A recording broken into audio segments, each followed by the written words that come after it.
Look at him go now. He got a second wind, folks. Hi y'all, welcome back to the Florida Keys. It's actually warm here right now. I'm about to break a sweat actually. Freezing cold back home in Tennessee though, so I drove down here yesterday, all 14 hours of it, and by gosh, we fishing down here in paradise today.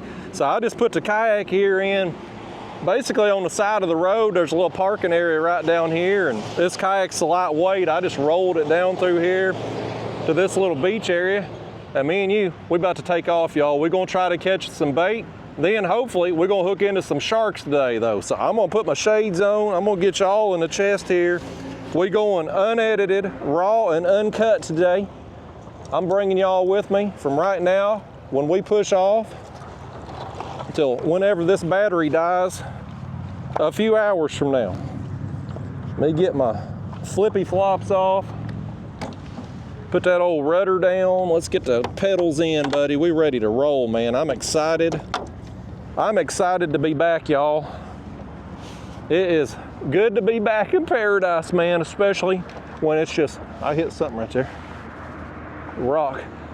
It's miserable cold in Tennessee, y'all. Miserable right now. Highs like 30 degrees there back today. Sunny, well, partly cloudy, sunny right now, and mid 70s here today. It's perfect, y'all. So, well, I'm gonna get y'all in the chest. We're gonna try to get us some bait. First thing, I stopped at a bait shop on the way out here. I've got us some frozen shrimp. We'll throw it along the bridge columns down here. I'm at Indian Channel is where I'm at today. Before we get down there though, I'm gonna start throwing this spoon. This is a sumo spoon. It's what I throw back home for catfish bait. I catch skipjack and white bass on this. But just a small curved piece of metal with a hook. I've got 15-pound fluorocarbon leader. Up here, I've got a swivel and a little weight. These things are really lightweight. They're difficult to cast without a little weight there, and a swivel, very important because you get a bunch of line twist with this spoon as it spins through the water if you don't have a swivel. So anyway, y'all, hey, come with me. Let's see if we can get us some bait and then hopefully some sharks.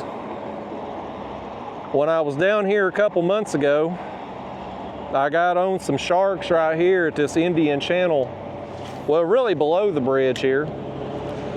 There's a big flat on each side and it drops off to a deeper channel. I don't know how deep. This particular kayak, I don't have a graph on it.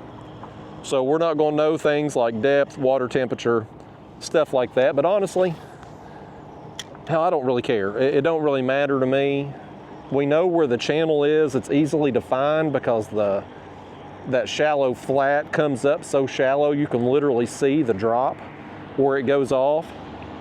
We've got them bridge columns over there. That's a visual target for us to cast near and around and stuff. So we're just gonna work the shoreline down through here till we get to the bridge columns. I'm gonna move us over a little closer because we are here in the boating lanes as they cut up and down through here. Looks like we got 3 of them coming right now. I was warned before I come down here that this is going to be a busy time period. Apparently a lot of people come down here in January. A lot of the snowbirds and stuff from up north come down here to the Keys in January. So, matters not to me. We'll work around these people. But I just want to get us some bait. So we'll throw the shoreline here with this spoon. We'll throw it over here by these bridge columns too, but with the wind being fairly light today, it's going to give us an opportunity to work them bridge columns with some shrimp and some lighter tackle. And whatever we get today, I don't care. I'm not discriminatory. If it's a legal bait, we're going to use it.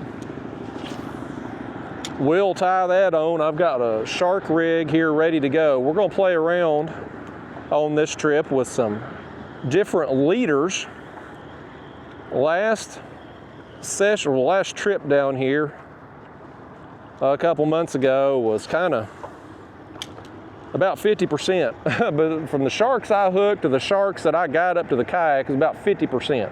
We're trying to improve upon that this year, or this trip. So trying out some new stuff, which I'll go over once we get baited up for sharks. But we gotta get us some bait first and foremost, y'all. This is the most important thing. You can't go shark fishing without bait. They ain't gonna bite a bare hook. So we'll get over here and get us something. One thing I learned this past time coming down, I threw the spoon for the first time, and I caught a bunch of fish on this spoon right here. I mean, a lot of fish. Variety of species with it. I mean, like it seems like everything will hit the spoon down here. And I already know everything will hit the shrimp. So we'll throw this for a little while. If it don't pan out, we'll get over there and, well, we're gonna throw the shrimp anyway, most likely. But we got it, and we know we're gonna catch something, and then we'll do this for, I don't know, probably an hour or two. I mean, I'd like to get some bait. I'd like to get a few baits, you know. That way we can fish the afternoon. Because I'm gonna try to probably fish up till dark. The battery probably won't last that long. It's about noon right now, I think, maybe 12:30-ish. I didn't look at my phone before I put it up. It should be somewhere around noon. The wind was blowing a little bit this morning, so I waited till it calmed down. Plus, I was just dog tired, man, after the drive yesterday. I ain't as young as I used to be, folks. And I drove the whole 14 hours yesterday, which turned into a little bit longer time I stopped and ate and got out of the truck and stretched a little bit. But I drove the distance yesterday. Oh, something hit me right then. I left out of my house about 4 a.m. yesterday and just started driving, man. I said, I'm gonna go till I hit sunny and 75, and by God, we're here. So my plan is to fish down here for 2 weeks, folks. It's a rough life, I know, but by God, somebody's got to live it. But I will be down here for 2 weeks. Here comes a bank fisherman over here. Let's move along. Let's see where he's going here. Well, he's going the other way, I guess. We'll make some casts right here. I was going to try not to infringe upon him, but yeah, I'm going to be down here 2 weeks, folks. I booked a one-star hotel, I guess, a dump, really. It's a step above a homeless camp, but it's a roof over my head down here. I booked it for the first 6 nights. Let's move on here. Let's get away from this guy. We'll go over here and start working these bridge columns. There's only one boat on this whole bridge, so we got plenty of room to be casting, not interfering with anybody or them interfering with us. But anyway, I got online and booked a room at this dump of a hotel, but I got it for 6 nights. My initial plan was to come down here and fish, actually not here, but northern, I guess it's technically Central Florida, but fish Central Florida with my friend Brandon from Fins and Talons YouTube channel. His parents have a house in the place called the Villages of Florida, and it's near the Crystal River. And then one of the timeshare weeks at the place I've been staying at when I've come down here in the past, it came available for the 11th through the 18th time period. And I was like, that's perfect.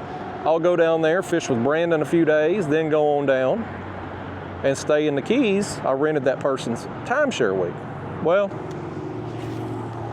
that Arctic blast that's currently hitting Tennessee is hitting everybody across the country, apparently.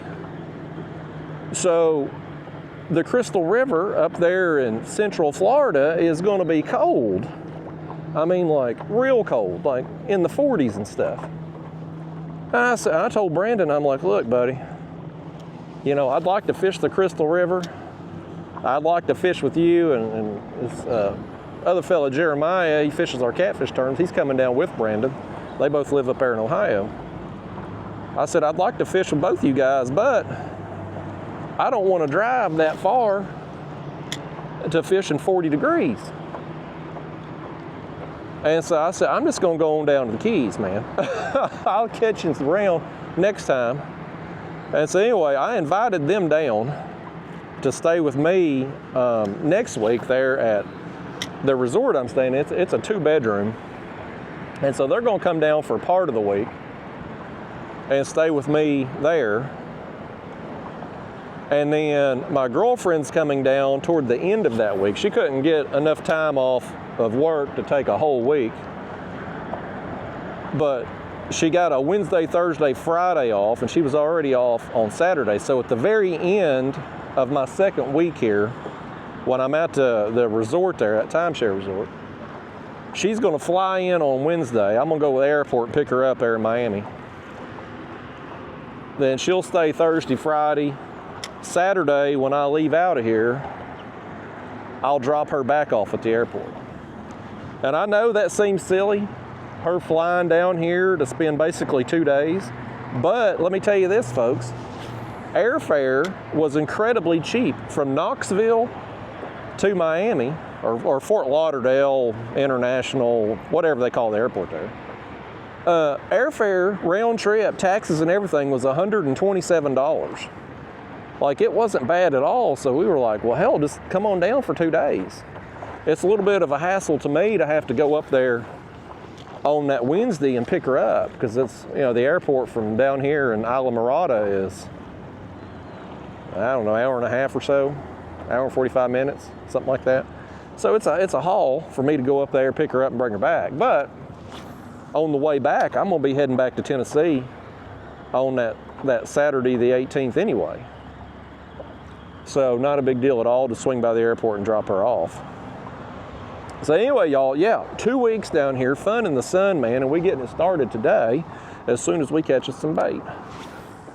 The current is ripping out here right now. It is going this direction. And so I think what I'm gonna do is I'm gonna fish this spoon up and around these bridge columns over to where this boat is at over here. Then, if we don't get anything on the spoon, I'm gonna switch over and start throwing the shrimp on a jig head and see what, we're gonna catch something, by gosh. And hopefully several of them. And then me and you, we're gonna get out here and we're gonna drift this channel. I'm gonna play around today, not only with the leaders that we're gonna be using for sharks, which I'm using something different this time, different setup than last time, but we're also too going to, we're gonna push it a little bit today, folks. There is a fine line between getting a good shark takedown on video and doing it safely. There's a fine balance between doing that, and we're gonna push the boundaries a little bit, because last time I was down here, I tried basically putting my bait under a balloon out in front of me a little ways so I could see that shark come up and eat and whatnot. And then, especially if you hook a black tip, those things get acrobatic very quickly. Like, they're gonna thrash the surface, come out of the water, and I wanna capture all that if it happens on video. Not just to make a better video for y'all, but hell, for my own damn enjoyment. But there's a risk if you got your bait too close to you. Oh, hit me. We got something right here, folks. We got something right here. He's digging whatever he is. Oh, perfect. I love these. I love these things right here, folks. These are great shark bait. They are hell on your hands. My audience informed me after last time down here where I got stung by one, or I don't know if you get stung, you get spiked. You see them fins right there? They got them there, and they got them on the bottom of them. Folks, these things, they're venomous is what they are. They've got some kind of poison in there. And I'm gonna tell you what, buddy, That stuff made my hand sting for a while. I mean like stinging. It's like a damn bee sting when them things penetrate you. So I'm gonna take my cutting board and mash him down and get this hook out. And then we're gonna go ahead and put him on our shark rig and get him under a balloon behind us while we go ahead and try to get some more bait. I don't wanna wait to catch sharks, man. I wanna do it right now.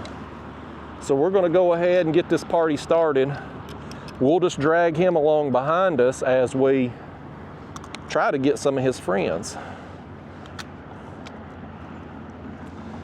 So once we get bait, we're going to play around. Try to get him here. Don't you do it, buddy. Don't you do it. I'm just going to run that hook right through the back. Okay. So that's a big circle hook there. I think that's an 11/0 size. I've got straight mono leader on this one, folks. That is a 400-pound mono leader. No wire this time. I got a balloon up there, and we've got about, I don't know, 6 or 8 foot or so of leader line. We may have to end up going a little longer. Again, this is experimenting here today. There's some people down in Texas. I got on some forums, and I also had people in the comment box telling me that I can use straight heavy mono, but straight mono for the leader material instead of using some wire. It's easier on your hands, it's easier to cut, and so we're going to try it, folks. It may be a total disaster, I don't know, but you don't know it until you try. So I've got various leaders. I've got all wire, I've got straight mono, I've got the 400-pound mono to a smaller piece of wire. We're going to find out what works best for us. But them fellas down there in Texas on the old fishing forums there, I found on the Google, man, a lot of them were using straight mono, just heavier gauge mono. Some of them reported getting an occasional bite off, but for the most part, they were having good success with it. And I'm making these things a little bit longer. You know, I think that one there, either 6 or 8 foot. I'm making them a little longer there to hopefully help with the tail slap. That seems to be the biggest problem with the setup I was doing before. With the shorter length wire, was the sharks would be tail slapping my line, my main line, and breaking me off. And so we're going to play. By God, we got 2 weeks, folks. We got 2 weeks to get some stuff dialed in. I've made a few liters of each, but I've brought my materials with me to make some more, and we figure out what's going to work best for us. But them things there, I believe, called leather jacks. I don't know the official name, but that seems to be what they're called. And those baits last time were money for them sharks, man. They absolutely loved them. But boy, I tell you, I grabbed one of them. I grabbed 2 of them, actually. It got me twice. One of them got me in the thumb. Oh, I got hit again. There's some fish right here below this bridge column. One of them, he got me in the thumb, and one of them got me in the palm. And I tell you what, man, it stung. Like, it's a damn bee sting. And they got some kind of venom in them. Kind of like a bee sting, I guess. Like a bee's venom in their stinger or whatever. And I guess it's a protective thing, but by God, the sharks don't seem to care because they gobbled them things up. So we got him on a live there under that balloon, maybe 2 or 3 feet under the balloon. We're going to troll him around behind us right now while we try to catch some more. Whatever we get now, we'll just stick in the cooler. And then once we get us a few baits, I'm going to turn around and troll or pedal backwards so we can watch that balloon, and that's when we're going to have it a little closer to us. I want to try to get those takedowns on camera and hopefully do it in such a way that I don't end up with a shark in the floor of this kayak when he comes flying through the air spinning. That will make for a bad time, folks. It's all fun and games till one of them ends up in the floor of this kayak. There's a fine line between filming safely and getting your shot that you're wanting to capture. And we're going to try to walk that line down here, folks. We're going to try to walk it. Because last time, yeah, I had a blast last time fishing down here, but I reviewed some of the footage of the takedowns, and I wasn't impressed with my videographer skills. Not that I'm a professional videographer anyway, but I just felt like the bait, I felt like it was too far away from us when it was getting hit. And so we're gonna have to remedy that. But hey, this is day one. We got 2 weeks, folks. Well, just under 2 weeks. I'm filming this on a Monday. So we got Monday through Sunday, and then Monday through Friday, basically, because I'll have to leave out that following Saturday. So 12 days, let's call it. But either way, we got a lot of time down here. It's way better weather than back home. Probably better weather down here than where you live, I'd about be willing to bet. Because it seems like that Arctic blast was taking over the whole United States. And so, yeah, highly recommend the Florida Keys for the winter. Y'all, it's amazing down here. Now, it is going to get a little chilly as the rest of that front or Arctic blast or whatever comes through. It's going to be, I mean, you can't call it chilly, but it's going to be colder here. It's going to be less warm here than usual. That's probably the best way to put it. Because highs are still going to be in the 60s here in a few days, but it's, you know, it's going to be significantly cooler than what it would normally be this time of year. But we are going to have some days in the 60s highs. There's going to be some lows in the 50s. I don't know how that's going to affect fishing down here. Will that pull fish out deeper? Will it make any difference at all? Heck, I don't know. I don't know enough about this fishery to know how it's going to affect things one way or the other. So we're just going to have to play around with it. But I wanted to start here at this Indian Key Bridge and channel because I had had so much success here. I fished it 2 days the last time I come down and got sharks here both days, drifting the channel. Now, both times before when I got bit, the current was going the other direction. And I was drifting down. Well, I'll take that back. I did get one up here on this side of the bridge. But I was mainly drifting down the channel there between that island and the flat over there. But the current, I don't know the tide schedule. I didn't look. It seems to be, from looking at the current flow right now out here, as much as it's flowing right now, this right here seems to be about the fastest flow that I experienced the last time I was down here.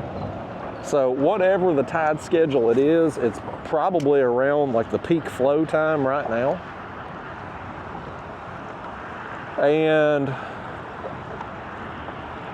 the way I understand it, the tide comes in, the tide goes out. And in between them tides, you've got a slack water period for a little while. And then the current slowly starts to pick back up until it hits full speed. And it'll do that for a while, and then it'll slack off before it stops and switches. So I don't really know all that. Again, I'm a freshwater fisherman, folks. If I knew what the hell I was doing, we'd catch more fish down here. But those of you watching my videos in Florida, this ain't exactly an educational channel as far as saltwater fishing, folks. I can tell you a lot of things not to do just through trial and error and making mistakes and stuff, but I wouldn't come to this channel to be learning anything about saltwater fishing. You might learn some places to put in at down here. That might be helpful to you. But getting quality, useful information from me, at least on saltwater, I can help you out a little bit on catfish. Not right now this time of year. I wasn't doing worth a flip before I left Tennessee. It's just so dang cold. I didn't have a great desire to be out there on the water when it's super cold. And I was getting a big fish occasionally. I mean, I was hooking about one good fish a trip and getting some smalls and stuff, but I just, man, when the weather's that cold, I mean, it was literally the high today in Tennessee is 30. I just don't want to be there. I'd rather just be at the house. I mean, I love fishing, but I don't love it when I can't feel my hands and feet. Well, we got somebody in a paddle kayak over here. I don't know where the hell they're going. Hi. I'm sorry? There is. There's a little beach area you can take out over there. You're welcome.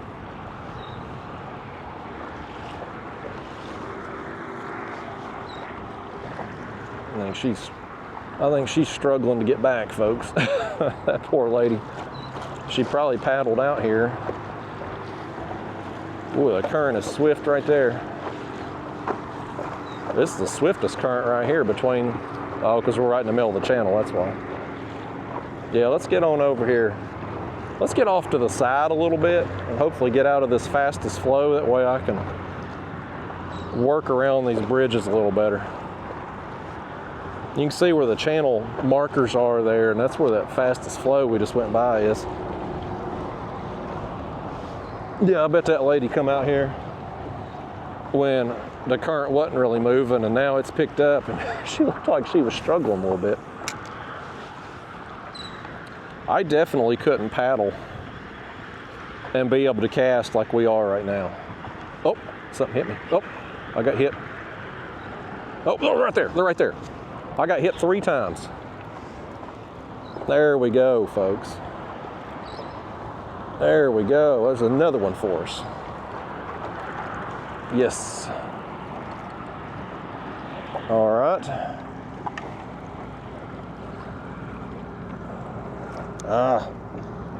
Let's see if I can.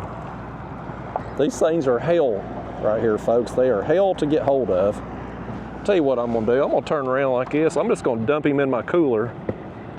I'm gonna shake him off here in my cooler. That'll be the easiest way to do it. Or so I thought. There he went. Okay. Good. All right, we had a whole school of them right there. I want to get a few of those. And then me and you will take off drifting. At some point, I don't know, it ain't gonna be today because I left it in the car. But at some point, we are going to anchor down, either out here or on one of these other places we fish. But I want to, oh, another one. We're on them right here, man. We're on them. Good. Yep. Oh, this one's bloody. He's gonna make a mess right here, folks. Don't fling that blood all over me. I'm trying to look pretty for the camera, and now he's fell off. He's under the seat. Let's keep making, we'll get him in a minute. Let's make some more casts here while we're on them. But at some point, I want to try anchoring off the edge of the channel. Oh, another one. He hit me. I want to try anchoring off the edge of the channel and let the current and or the wind take our bait over the drop and just sit there. That way I don't have to fight the flow as much. I don't know how that's going to work out anchoring this kayak in as fast a flow as what it can sometimes be down here, but I definitely want to try it at some point, and we'll try it shallow enough that if something happens, I'll be knee deep in water, not in 20 feet, and you know, you get what I'm trying to say. We'll do it in a safe manner, safe as possible to test it. But it ain't gonna be today, because guess where my anchor's at? It's in the car. So I'll at least remember to bring it.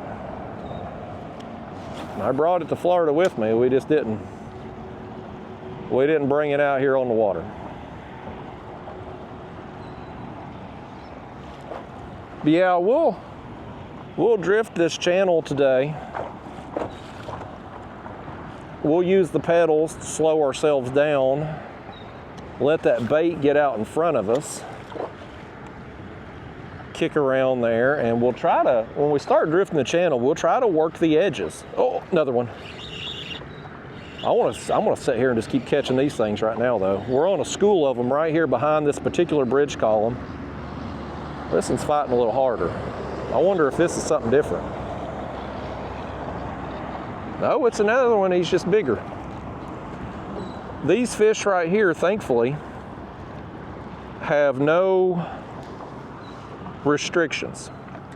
There's no limit on them, no size limit, nothing like that. So we can sit here and load a cooler with them, potentially. Hold on, we got this boat coming. Let's see which way he's going. Where's he going? Hopefully he's going to the right. Okay, good, he is. I still, don't let me forget that one that's under our seat right there, y'all. We're gonna fry him out here. I guess because I've been fish. Let's just sit here and catch a cooler full of these things right now though, folks. Let's get while the getting's good. We're on them. And we need bait, and if I could go ahead and get us enough bait for tomorrow too, that would be grand. That would be absolutely grand, folks.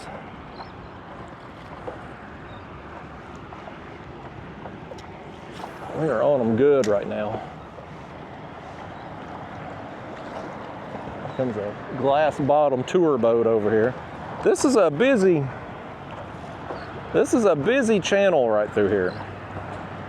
I guess because it's fairly narrow, the way them flats are, and that island, everything, the actual channel here is pretty narrow. Because of that, you get a lot of boat traffic. And so we're gonna have to keep our eyes peeled. We'll have to be really careful of it when we hook into a shark, or when we try anchoring down, which we probably won't anchor here. We'll anchor in a similar scenario as what this particular place offers, but it won't be here. There's just too much boat traffic. I'd rather, if I'm gonna anchor somewhere, I'd like it to be minimal boats.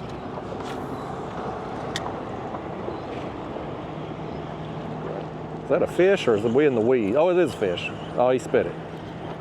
We come across that little weed patch right there. I wasn't sure if that was weeds or a fish. I didn't want to set the hook on weeds because y'all would make fun of me. You do it every time. And that cost us a fish because I didn't set the hook. Missed another one there. Well, I didn't set the hook, so we didn't stick him good, and he spit it. Can't win for losing with y'all.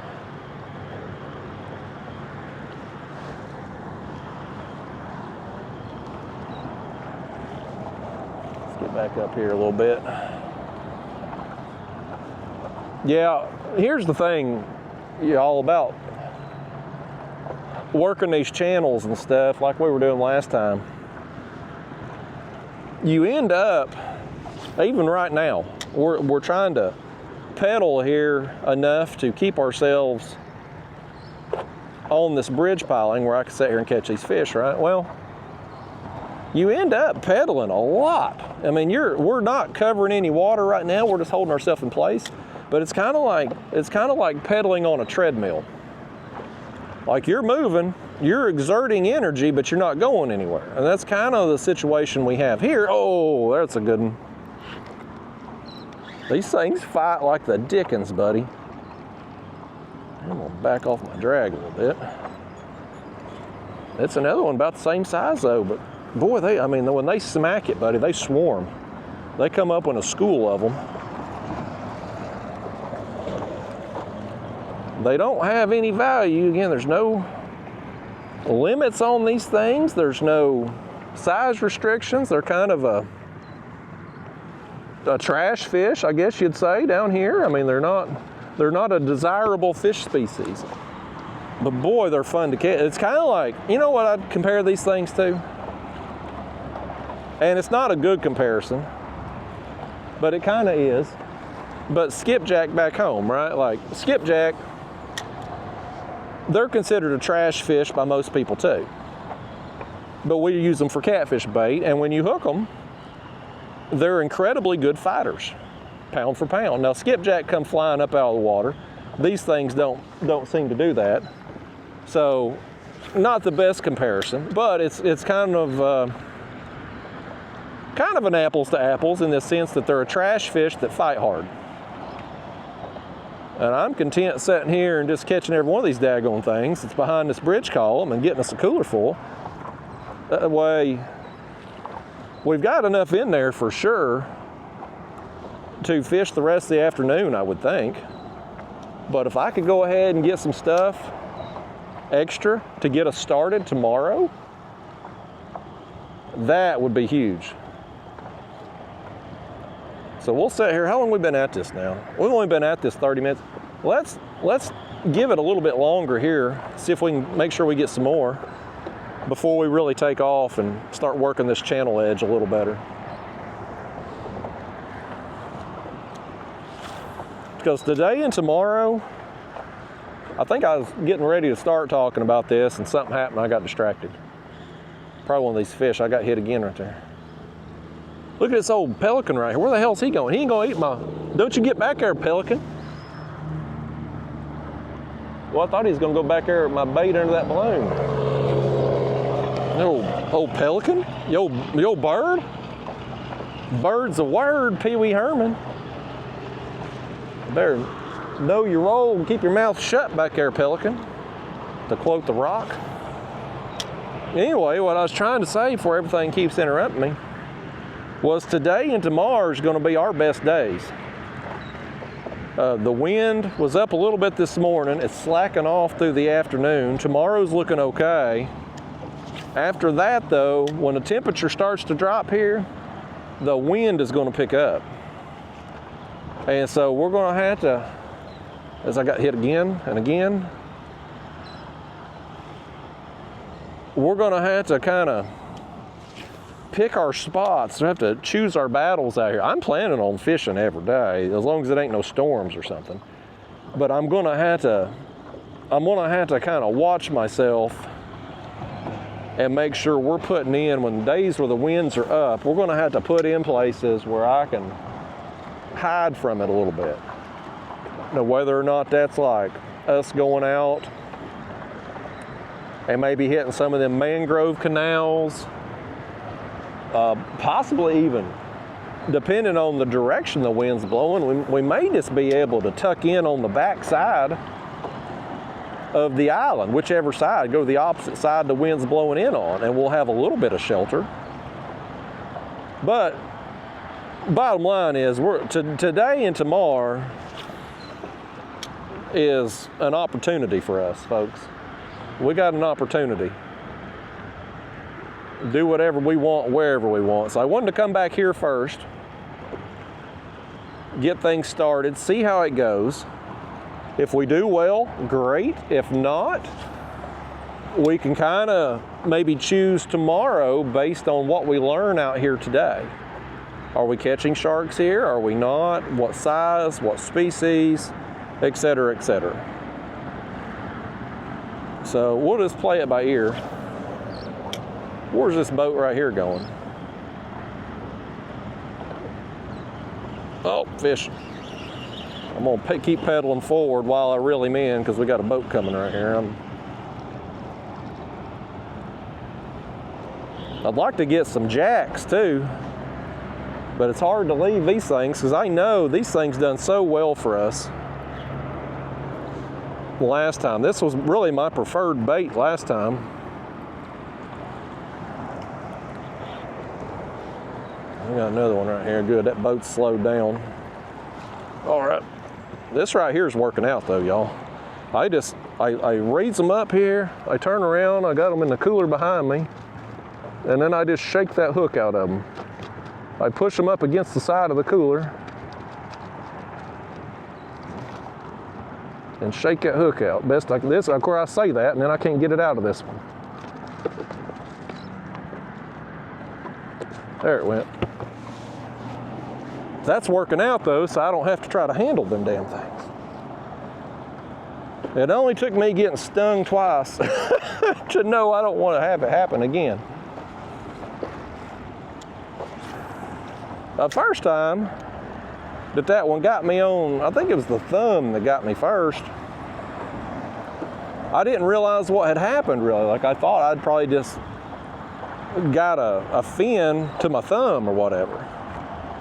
It's just when it kept stinging and stinging and stinging that I realized, like, man, something's up with this.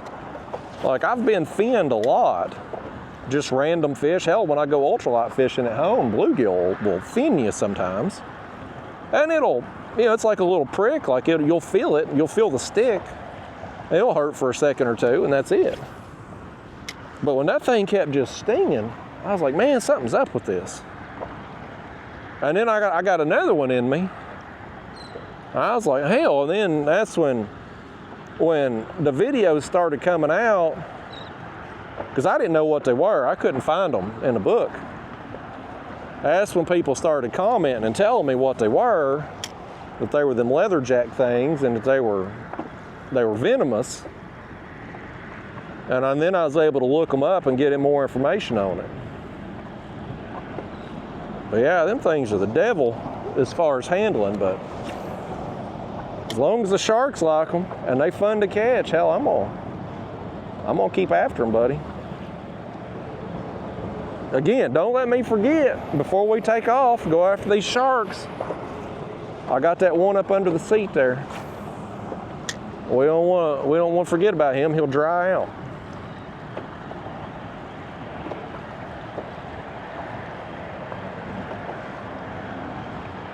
All right, got a weed there.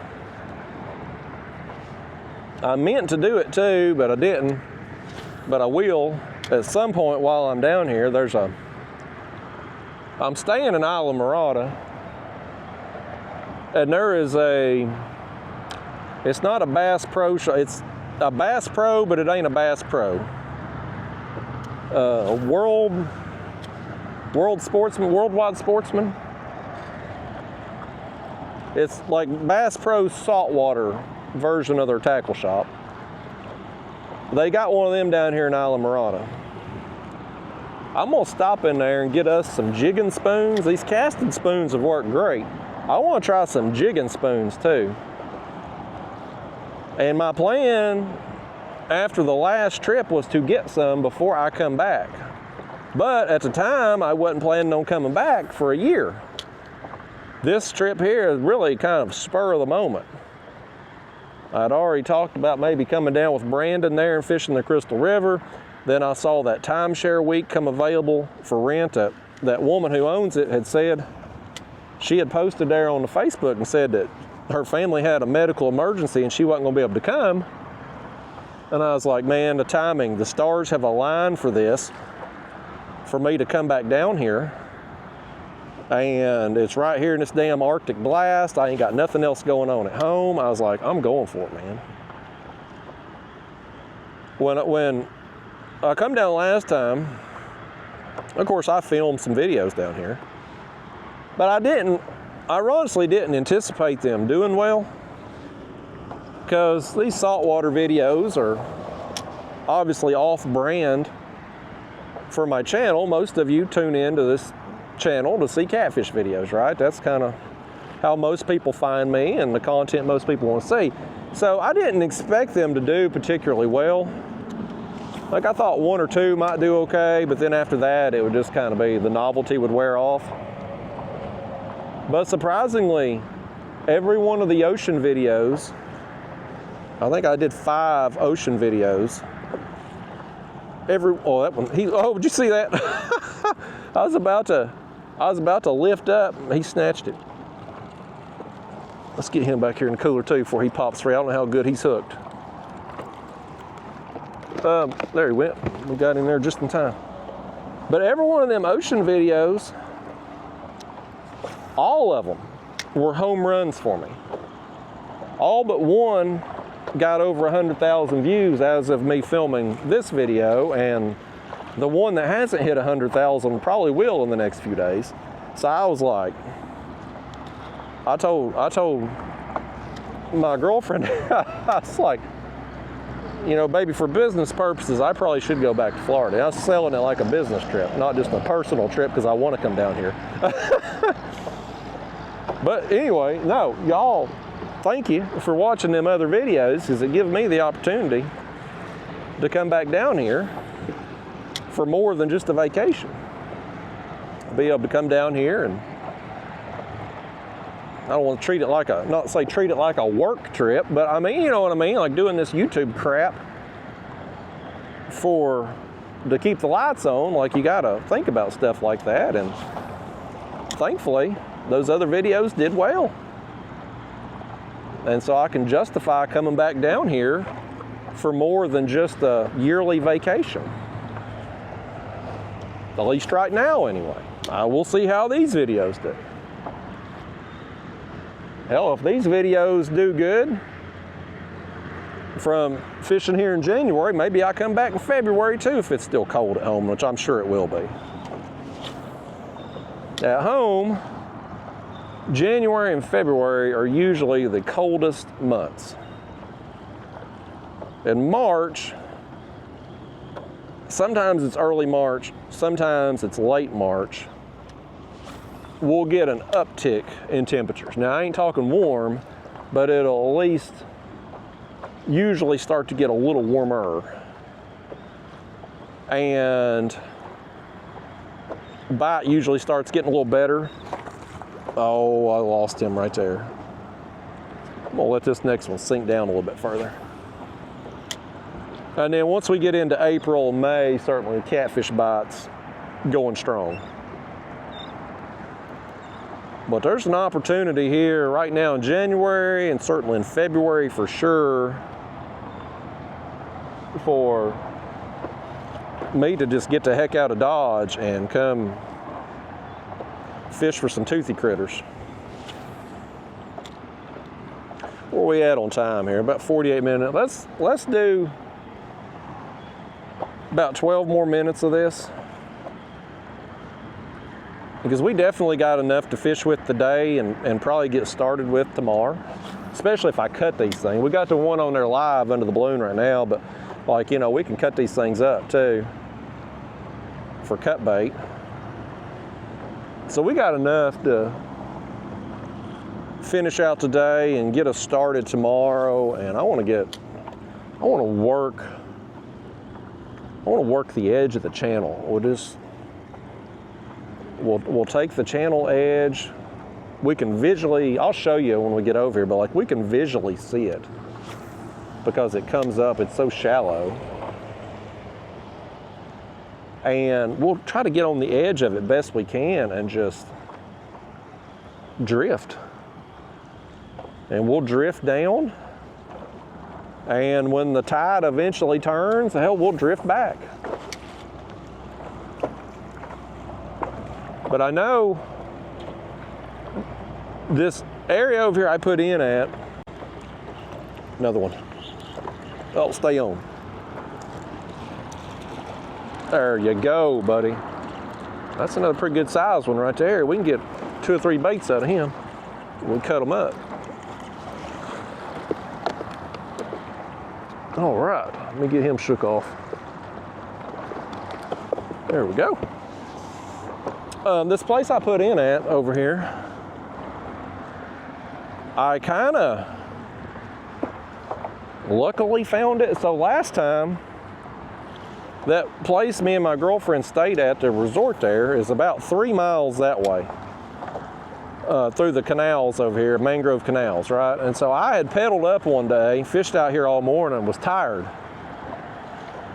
And so I called her, I was like, honey, can you pick me up on the side of the road up here? I'm gonna send you GPS coordinates. And I found a place to get out on the rocks over here. And I carried the kayak up the hill, and she come over here in this no parking zone, and we loaded up real quick and took off. Well, over here today, on the other side of the road, most of it's blocked off. Like they've got construction stuff up, it says no parking, but there's 2 places that you can park. And so I I parked there, and I walked my kayak down to a little, you gotta kind of drop it over some rocks, and there's like a little sandy area there that we put in at, right? And so this kayak here, I'm in the Hobie Lynx. This thing is so lightweight, it's easy to roll it with the wheels, like anywhere you want to go. Like you're not going to break your back, tire yourself out doing it. So, you know, I had to walk a little ways down the sidewalk to get it there, but hell, easy peasy, you know.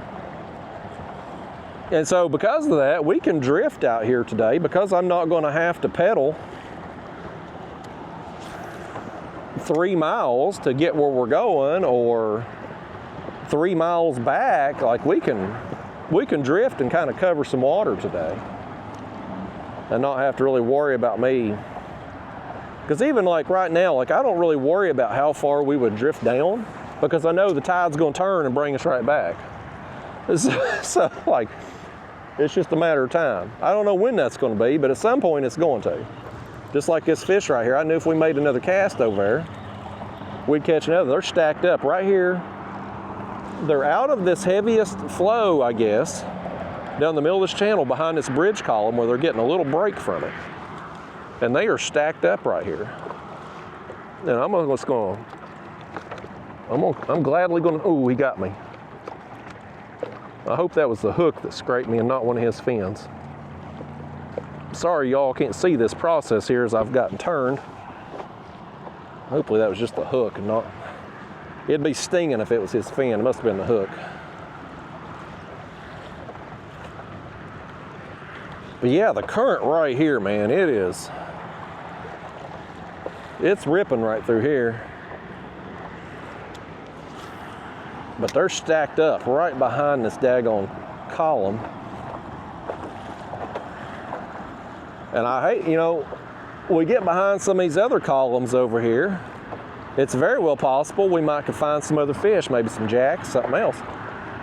And I'd certainly like to have some jacks to use as bait, but the fact that we come out here with nothing in our cooler but some frozen shrimp, which at this point, I guess we don't have to really bust those out, because I'd kind of planned on throwing them on a lighter weight tackle, a lighter weight jig head and lighter rod to maybe get some snapper and stuff.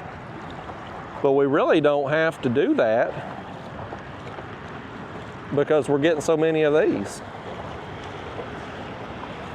I'm gonna be doing some light tackle fishing most likely at some point this week when the wind is up. My friend Elias there, Elias V Fishing YouTube channel, he actually just left a couple days ago. He had been down here for about a month. And he told me about a place up in Key Largo, which is north of here. But he told me about a place that I could maybe get some big peacock bass up there. And so we may try that. That'll give us an opportunity to do some lighter tackle fishing with the temperature drop coming, I don't know how them peacocks are going to respond to that, but we may still go up there and try it if the wind is up, where it's the only thing we can do. We get days with the wind 20 plus out here, like we're not going to be able to do anything out in the open ocean. This fish right here ain't going to be able to do nothing to get away either, because we got him hooked. Hell, we got 3 boats coming here. Y'all hold on to your drawers while we try to turn around and unhook this fish.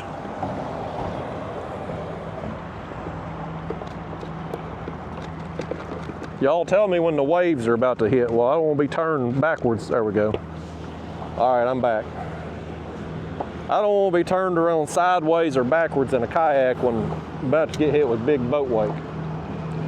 That's a recipe for going over. This kayak's very stable for its size, but you still got to be careful. You do something stupid in any kayak, you're going to end up overboard. We got 3 big boats coming. Bam, bam, bam. We just gonna hold on, y'all. Let's ride this out here a second, safety purposes.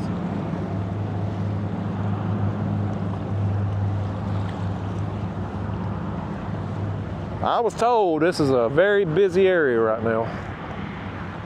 Even filming this on a Monday here, we were going to see a bunch of boats, but I had to come try it, man. When you see this, and if any of y'all out there, you got your phones handy right now, certainly don't click off the video.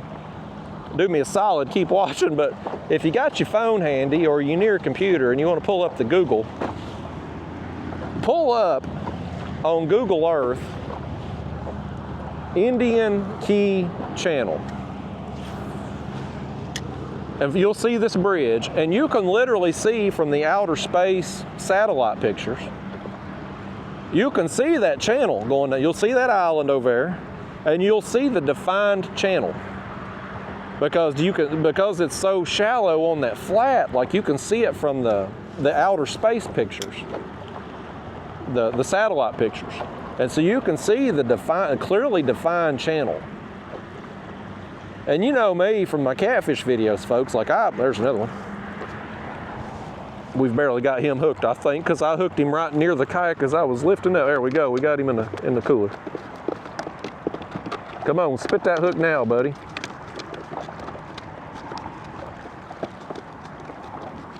Well, this one's going crazy back here, folks. Give me a second. But anyway, y'all know how I am. I like fishing defined channels, right? Like that's Catfish 101. And it may not necessarily be saltwater fishing 101, but for me, it at least gives me confidence to know that fish that are working up through here, whether it's sharks or whatever, they're probably going to get funneled through that channel, right, between them 2 flats. And them 2 flats, along with these bridge columns here, this concrete, gives fish an opportunity to come up and feed. Feed in the shallows, feed on stuff that's going to be up here. Obviously, a lot of fish here use this concrete structure to either get out of the current, getting directly behind it, or just getting around it down there. There's a lot of stuff's going to grow on the concrete. Algae, barnacles, stuff like that, that's going to attract bait fish and of course attract other larger fish too. So it's just I look at places like that, and I'm just talking Google Earth. I'm not even talking a contour map, just the macro view on Google Earth, and you see a clearly defined channel like that. And there's a few bridges down through here, especially in the Isla Mirada area, where you can see that. And I'm like, man, I'll drift that whole damn thing. I'm gonna catch something probably. You know, at least give yourself an opportunity to. And last time we did, now I had some dead periods. One day, I had a lot of bites one day. It was like 7 or 8 sharks. Didn't land them all, but I got them hooked. And the other day, that I come out here, the last day that I fished here on that last trip, I did hook a couple sharks, but there was a lot of downtime in between. Like there was a lot of just like waiting. And I don't really know what I did wrong necessarily. Maybe they just wasn't there. Maybe it was my bait, presentation. You know, I don't know. I don't know what the difference was between those 2 days. For one day to be just constantly be getting bit as soon as I could get a bait in the water, to the next time just I couldn't hardly buy a fish. You know, like I don't know what was different. And hopefully as I get better and more experienced, is he still on? Yeah. Hopefully as I get better and more experienced, I'll be able to dial things in a little better. Right now I'm worried about like trying to find the best rig, the best setup for my kayak, the best way to target these fish. And then after that, once we get that stuff dialed in, well, really, as we get that stuff dialed in, I'm hopefully going to be able to figure out exactly where I need to go and when, and hopefully be able to get on those sharks a little bit more easily, a little bit more frequently, maybe without as much downtime. That's kind of what I'm hoping for at some point in the future. And if I can keep coming back down here,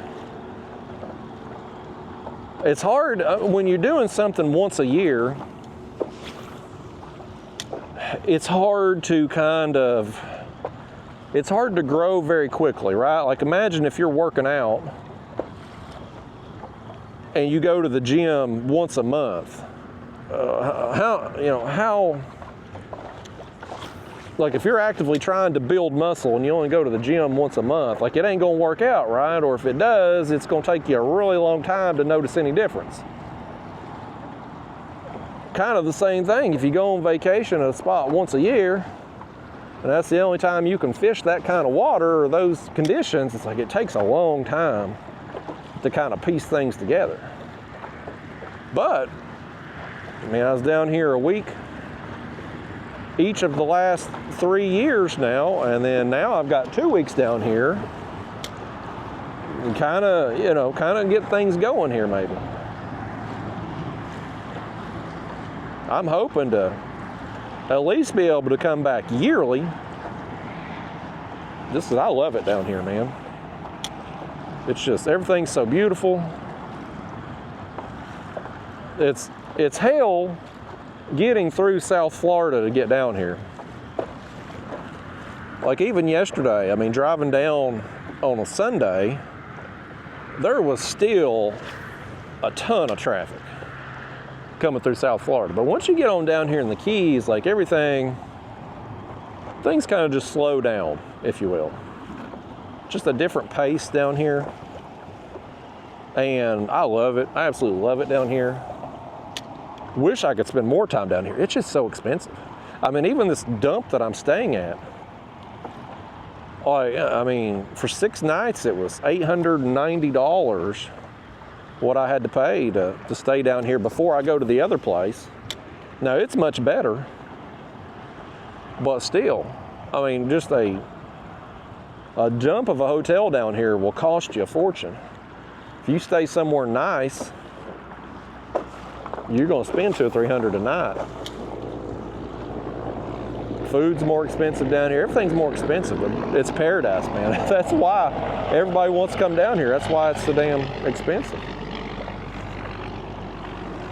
Where we at on time here, folks? We're right at an hour. Let's make like 2 or 3 more casts, and let's me and you start our drift.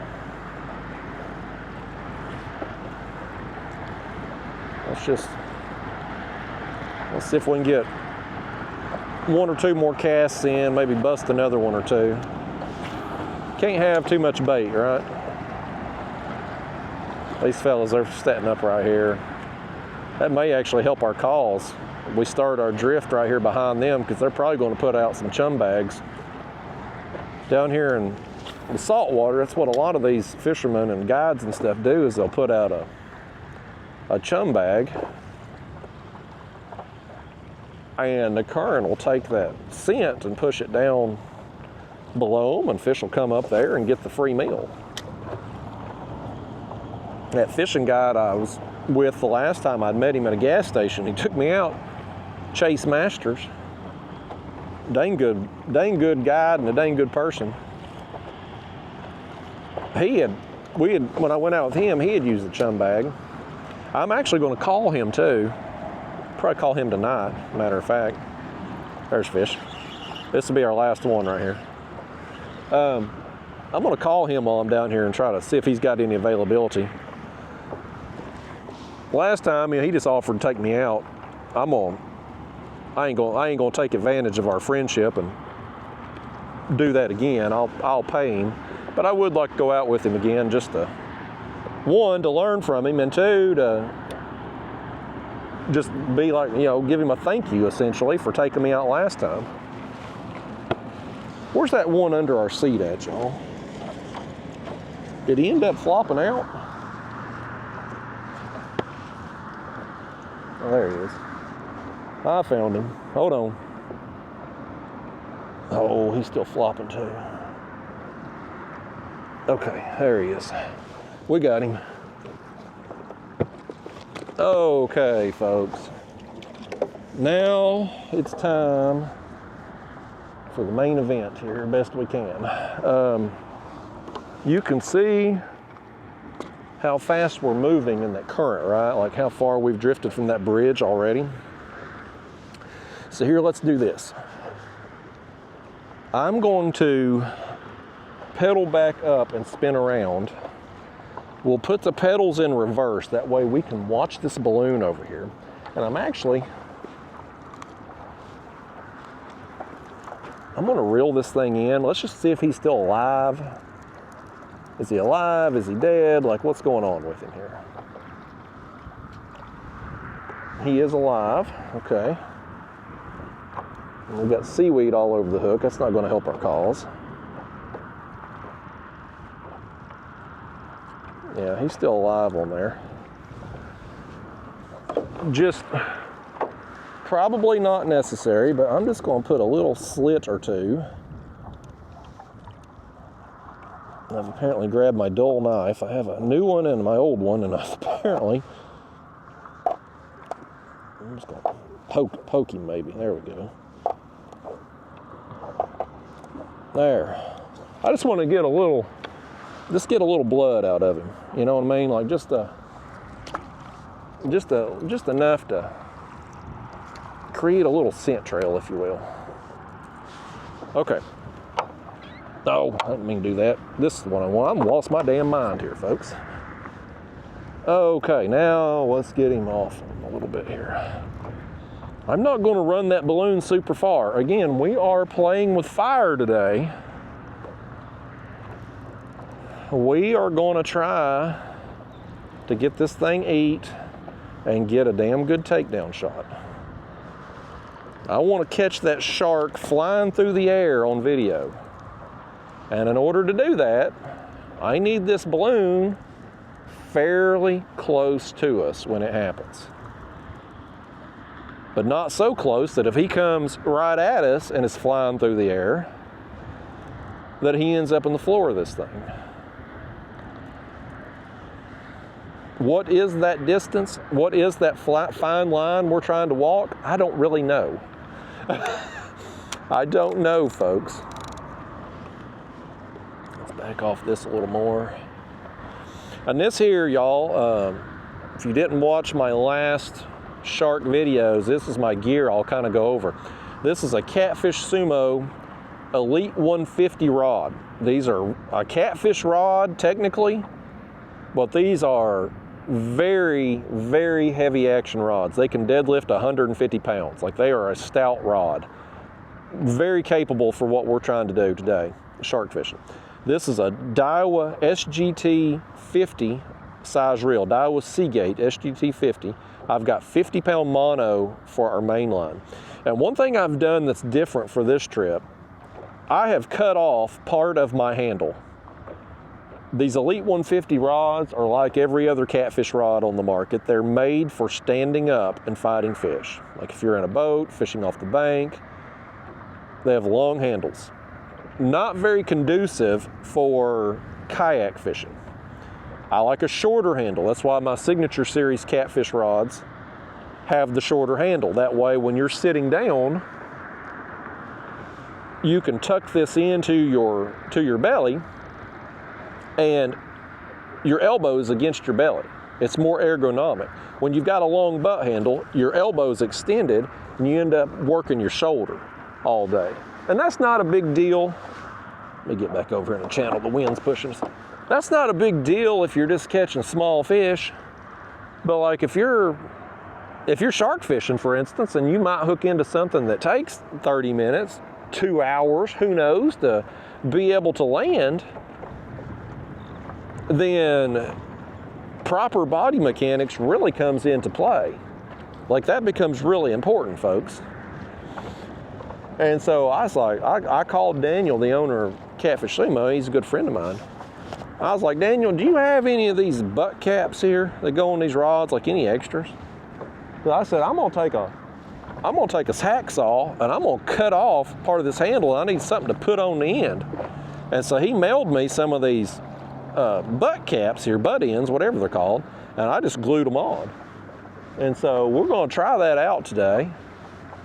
Boy, the wind right here, the current's going this way and the wind is going exact opposite.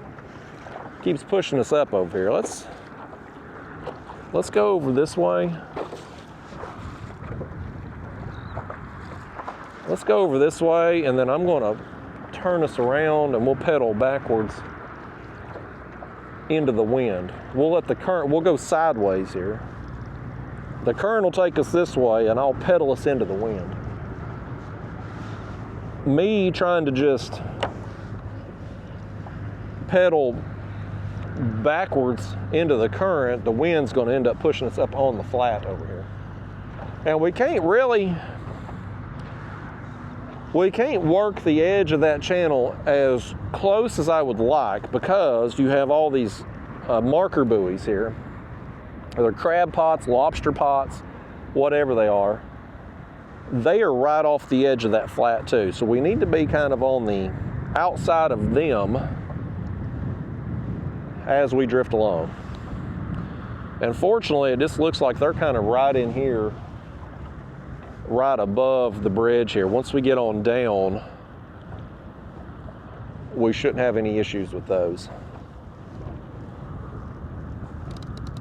Yeah, we've got our drag set pretty good here. I'm just gonna, I think that's probably good. We'll see. If it runs right at us, y'all duck, y'all get out of the way. When we hook up here, folks, like it's, well, that wind's got us sideways. This is tough, man. I'm having a tough time doing this.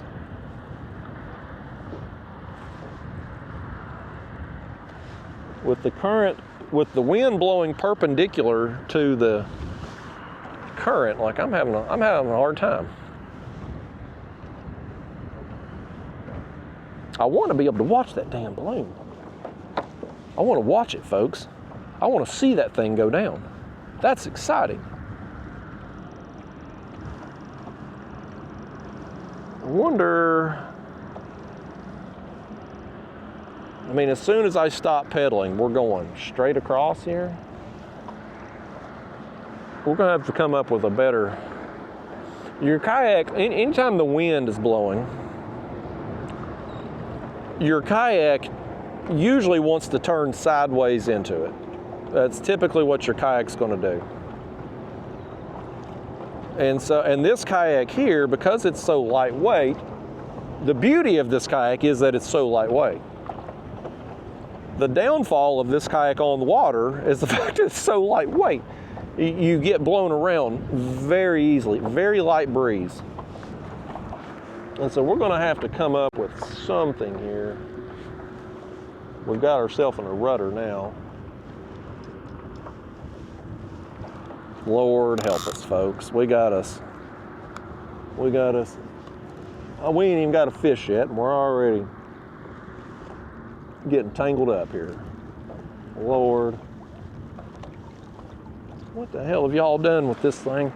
This is a daggone blooper reel, and we ain't even hooked up with a fish yet.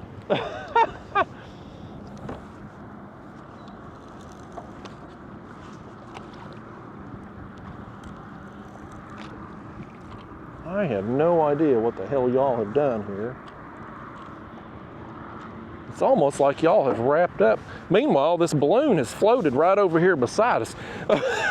Boy, we don't want to get eaten right now.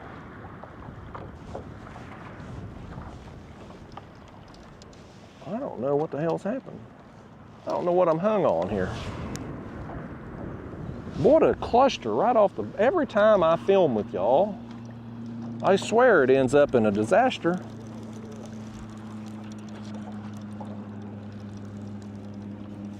Every time. Why can't we ever have just one day, me and you fish together, where something don't just go wrong? There we go. What am I hung on now?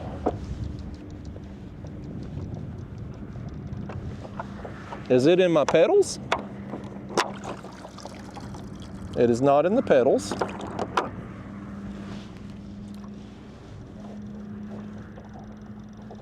Is it in my wheels? It was in the wheels, folks. We were in the wheels. By gosh, we've solved the case. Perry Mason is on the job. Matlock. We've solved the case. Okay. Well, fiddlesticks, folks. Let's put some distance between this thing and us.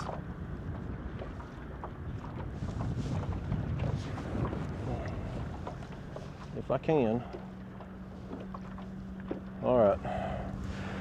Unfortunately, folks, I don't think I'm going to be able to. I mean, we're going to do this. But I think we're going to have a hard time doing what I want to do, which is be able to view this balloon as it goes under. We may just have to troll it behind us, keep pedaling kind of into the wind, let the current take us, and then when it takes off, when you hear that zzz, then we just turn around and go to town on it. But right now, I'm getting spun around every which way. I can't pedal backwards into the wind. It wants with the current going, with the current and the wind going like a crisscross with each other. I can't do what I want to do.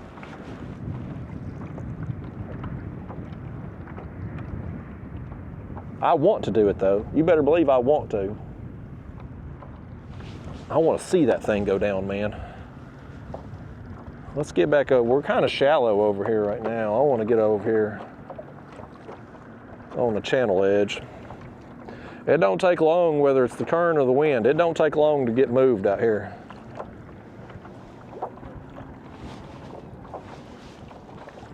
Okay, let me put a little bit more. Since we're not going to see it anyway, I will put a little bit more distance on it.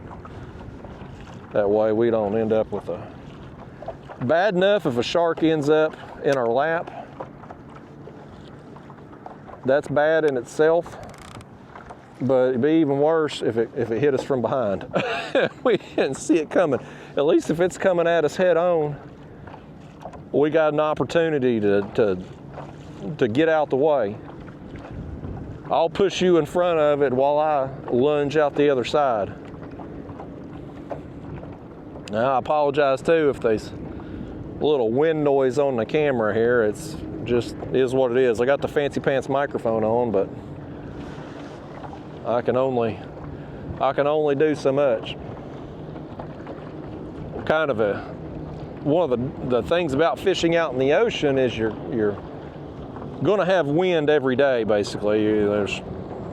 Some days it's obviously worse than others, but you're pretty much going to deal with wind every single day in the ocean, because there's nothing to block it. I mean, sure, you can hide from it a little bit, like if you get in the mangroves and maybe tuck in close on one side of the island and it's blowing the other way or something. You can hide from it a little bit. But when you're out in the open ocean, like you're gonna have some wind noise. But hopefully it's tolerable for you. I probably need to, while I'm thinking about it, put my buff on my head, or else I'm gonna end up with a wind burn. I'm gonna have a Rudolph the Red-Nosed Reindeer nose. I'm gonna have that anyway at some point in the next 2 weeks, guaranteed. Right now though, folks, we're kind of up on this flat right now. I'm gonna get us over here to the edge. I'm slow trolling this off because it's very possible there could be something up on this flat too, but I don't know if you can see or not, but I can't even get the camera to, okay, there it goes. Let me stand up here a second. You see where the watercolor changes right there? That's the edge of the channel. You can see the lighter water for the darker water. The darker color is the channel here. And so I want to get us over here on the edge of that as we drift our way down through here.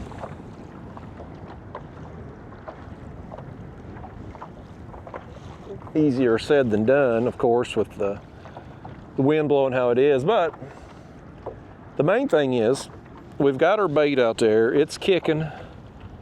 It's bleeding. We're putting out a scent trail that's getting taken not only by the way we're pulling that bait along, but it's also getting pushed out by the current. And these sharks have an amazing ability to detect blood in the water. Like if they're around, they can find it. Are they around? I don't know. That's another interesting question that I guess we're going to learn over the next week or two. We'll learn the answer to. Is when you have a temperature drop, like we're about to have down here, what is that going to do with the sharks? Like, you know, I don't know what it's going to do with just overall fish. Will they stay up? Will they pull off deeper? Like, will they go out further down south, you know, to avoid that? Like, I don't know. Will the sharks be affected by it? Will they follow the fish if they move? You know, I don't know the answer to this, but I mean, if we come out here and we stink it up for 2 weeks, I guess we'll know, but we know there's some bait here at least. We do know that.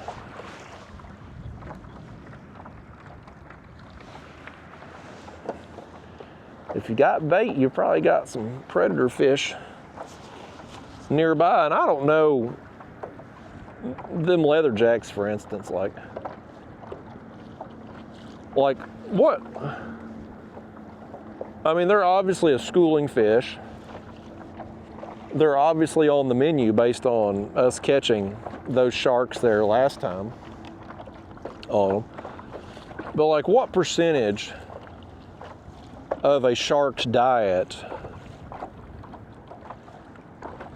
I mean, do they just swim along these flats, swim along the bridges, channel edge? I mean, like, is it just whatever they come up on is on the menu? Are they selective? Are they like trying to, do they feed on certain things at certain times of the year?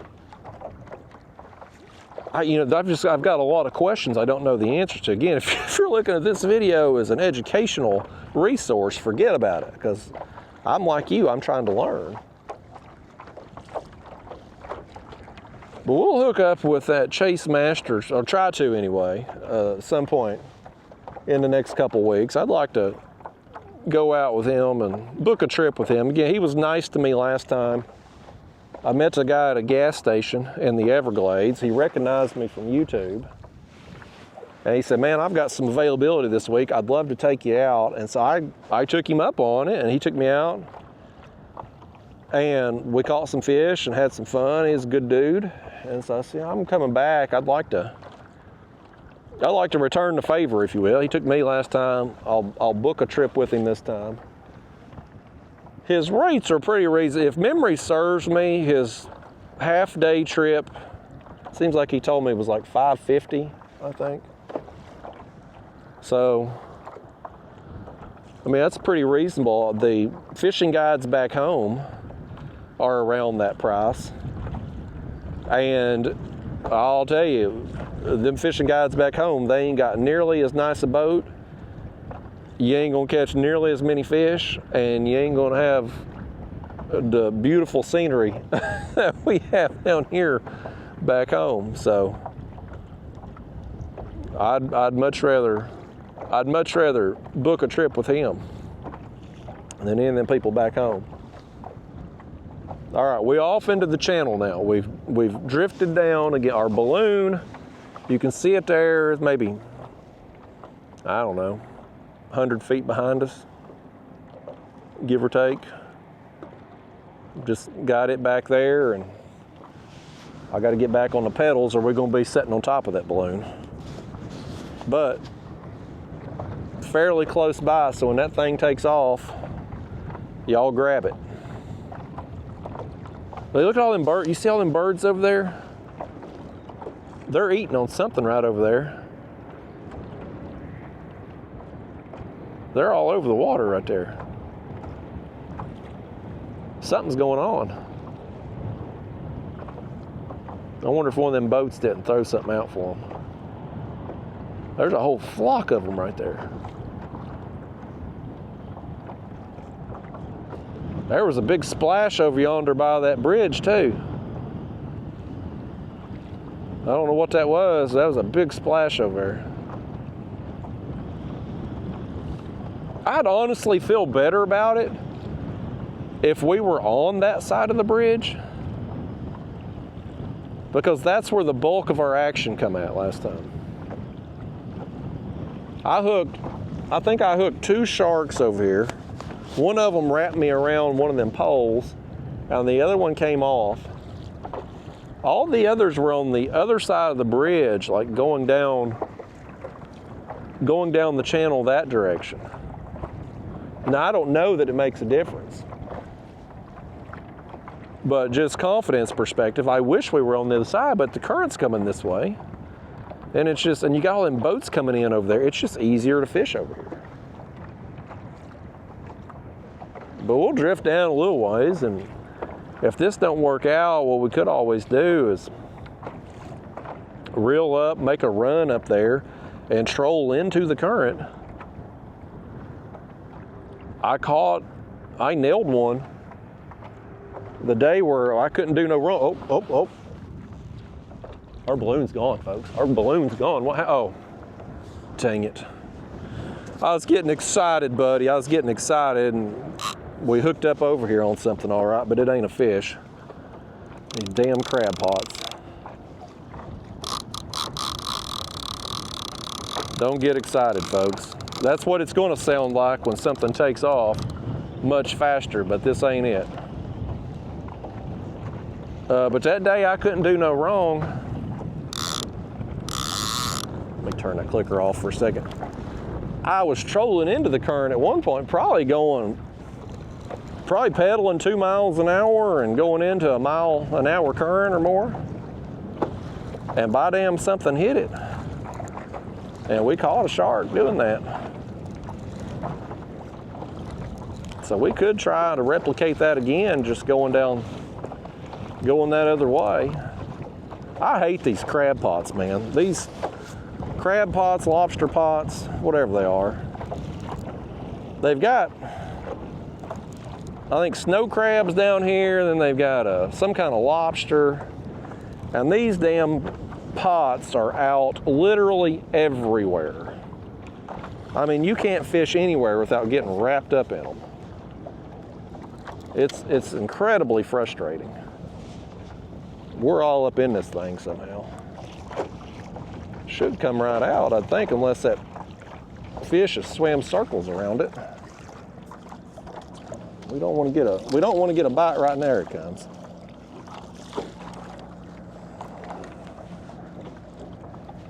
He's still wiggling pretty good.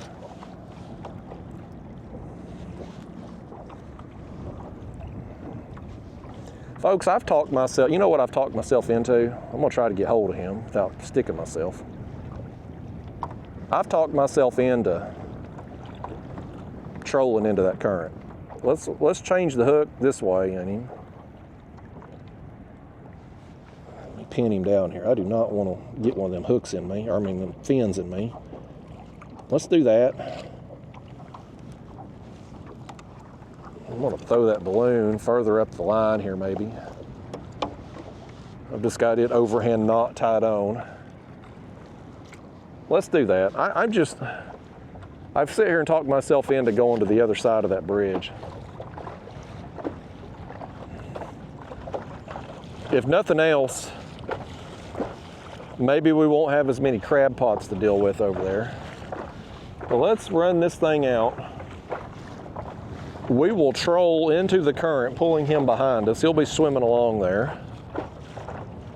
Hopefully we can navigate this channel without getting any more. Every time I fish with y'all, something goes wrong, man. It's a cluster every day. You'd think one of us would get it together and be able to coach the other one through it, but at this point, I've about just accepted the fact that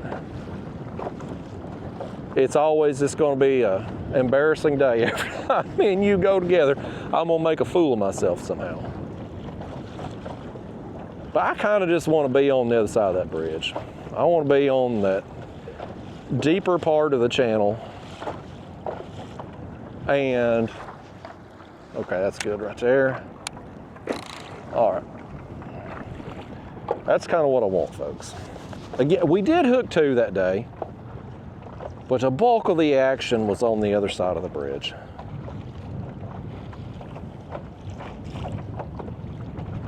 You got to go when you doing something that you're not good at. And I think this is true of anything in life. I'm not speaking anything here that y'all probably haven't already figured out on your own, but anything in life, when you're not good at it, you need to kind of lean into what you're confident in. Like, you need confidence to stick with something. The worst thing you can do, and I've wasted a lot of days fishing with this right here, is when you don't have confidence in what you're doing. Maybe you're trying out a new technique. You're on a new body of water. You're fishing for a different species of fish that you're not familiar with. The worst thing you can do is be changing stuff all day long. And I've done it a bunch of times. I'm sure you have too, where you waste half the day tying on new lures, tying on new baits, changing spots, running up and down the lake or the river or out here in the ocean. And you trying all this stuff, and what you ultimately end up having happen is your bait being out of the water the whole time. Because when you're motoring spot to spot, guess what? Your bait ain't in the water. When you're tying on a new lure, new rig, trying a new technique, your bait ain't in the water. And so you spend half a day without even having an opportunity to catch fish because your lines aren't in. And that then hurts your confidence even more, because you were already, the reason you were changing everything is because you wasn't catching fish, right? Like, you wouldn't be changing what was working. So you were already having a hard time catching fish. Now you've taken your bait out the water for over half the day just trying a bunch of stuff, which hurts your chances of catching fish. And so it just feeds on it, right? Like, it just compounds the problem. And you lose even more confidence in it. Where if and you hear this like a bass fisherman, for instance. I've had bass fishing friends tell me they do this and whatnot, and I'm sure a lot of other fishermen that for different other species do this too. But they say, if you're gonna learn a new lure, take only that lure. You can't have all the other stuff with you, because you spend 20 minutes trying out the new lure, new technique, whatever, and you don't get bit, you're gonna start playing mind games with yourself. You're gonna start second guessing what you're doing. You're like, well, I could be learning this new bait or this new rig, but I've got this over here in a tackle box that I know will catch fish, right? And you end up kind of stunting your own growth, if you will. You hurt yourself.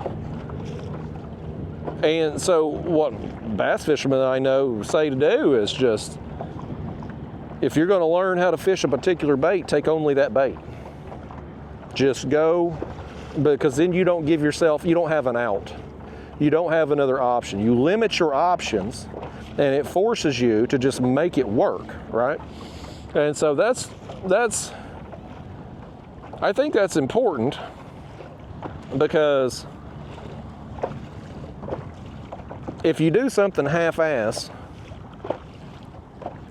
and of course you're not going to get the results you want from it because you've done it half-ass, but the next time you go to do it, in your mind you're going to be like, oh, that don't work. Now, it's probably on you or me for doing a half-ass job to begin with, but still in our minds, our mind is going to say, hey, we've done this before, we've got experience with this, it doesn't work.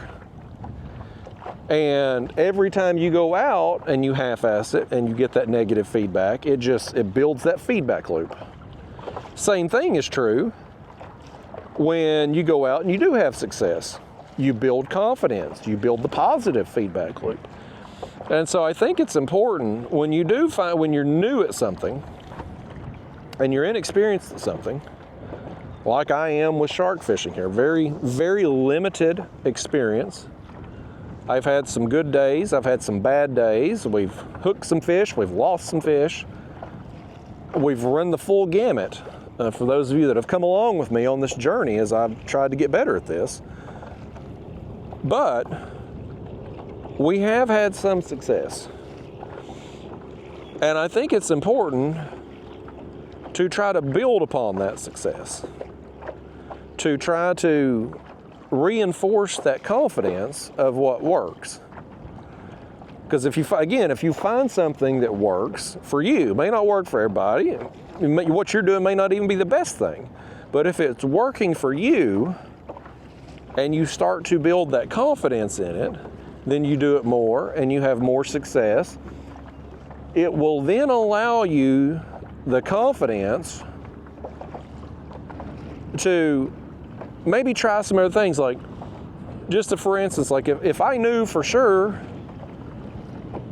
let's say, and this is a bad example down here in the ocean because I'm so inexperienced, but let's just say, let's use a catfish trip for instance.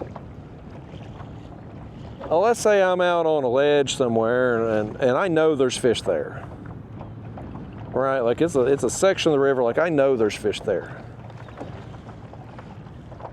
I can then take something new, a different bait, a different technique, whatever, and apply it and be more likely to stick with it and see it through if I have that confidence to know that fish are there, right? And so it's kind of, and I guess I'm butchering this whole thing here, but I guess the whole point of what I'm trying to get at is, if you can just take the first steps toward building some confidence, then you will get that going for yourself. It will be like momentum, like a snowball rolling downhill. It can go for you, it can go against you. If you lack confidence and you have some negative feedback on there from just trying stuff and it not working or half-assing it, whatever, that'll snowball down the hill too. But I want to try to get as many days possible building that positive feedback loop. And so for me, what I'm circling back to with this whole rambling nonsense, it's probably not making any sense because I don't know that I'm able to enunciate what I'm trying to get across in my mind. I'm doing a piss poor job of it, I know, but I guess where I'm trying to circle back to and get to was, I've had a bunch of success on the other side of that bridge, right?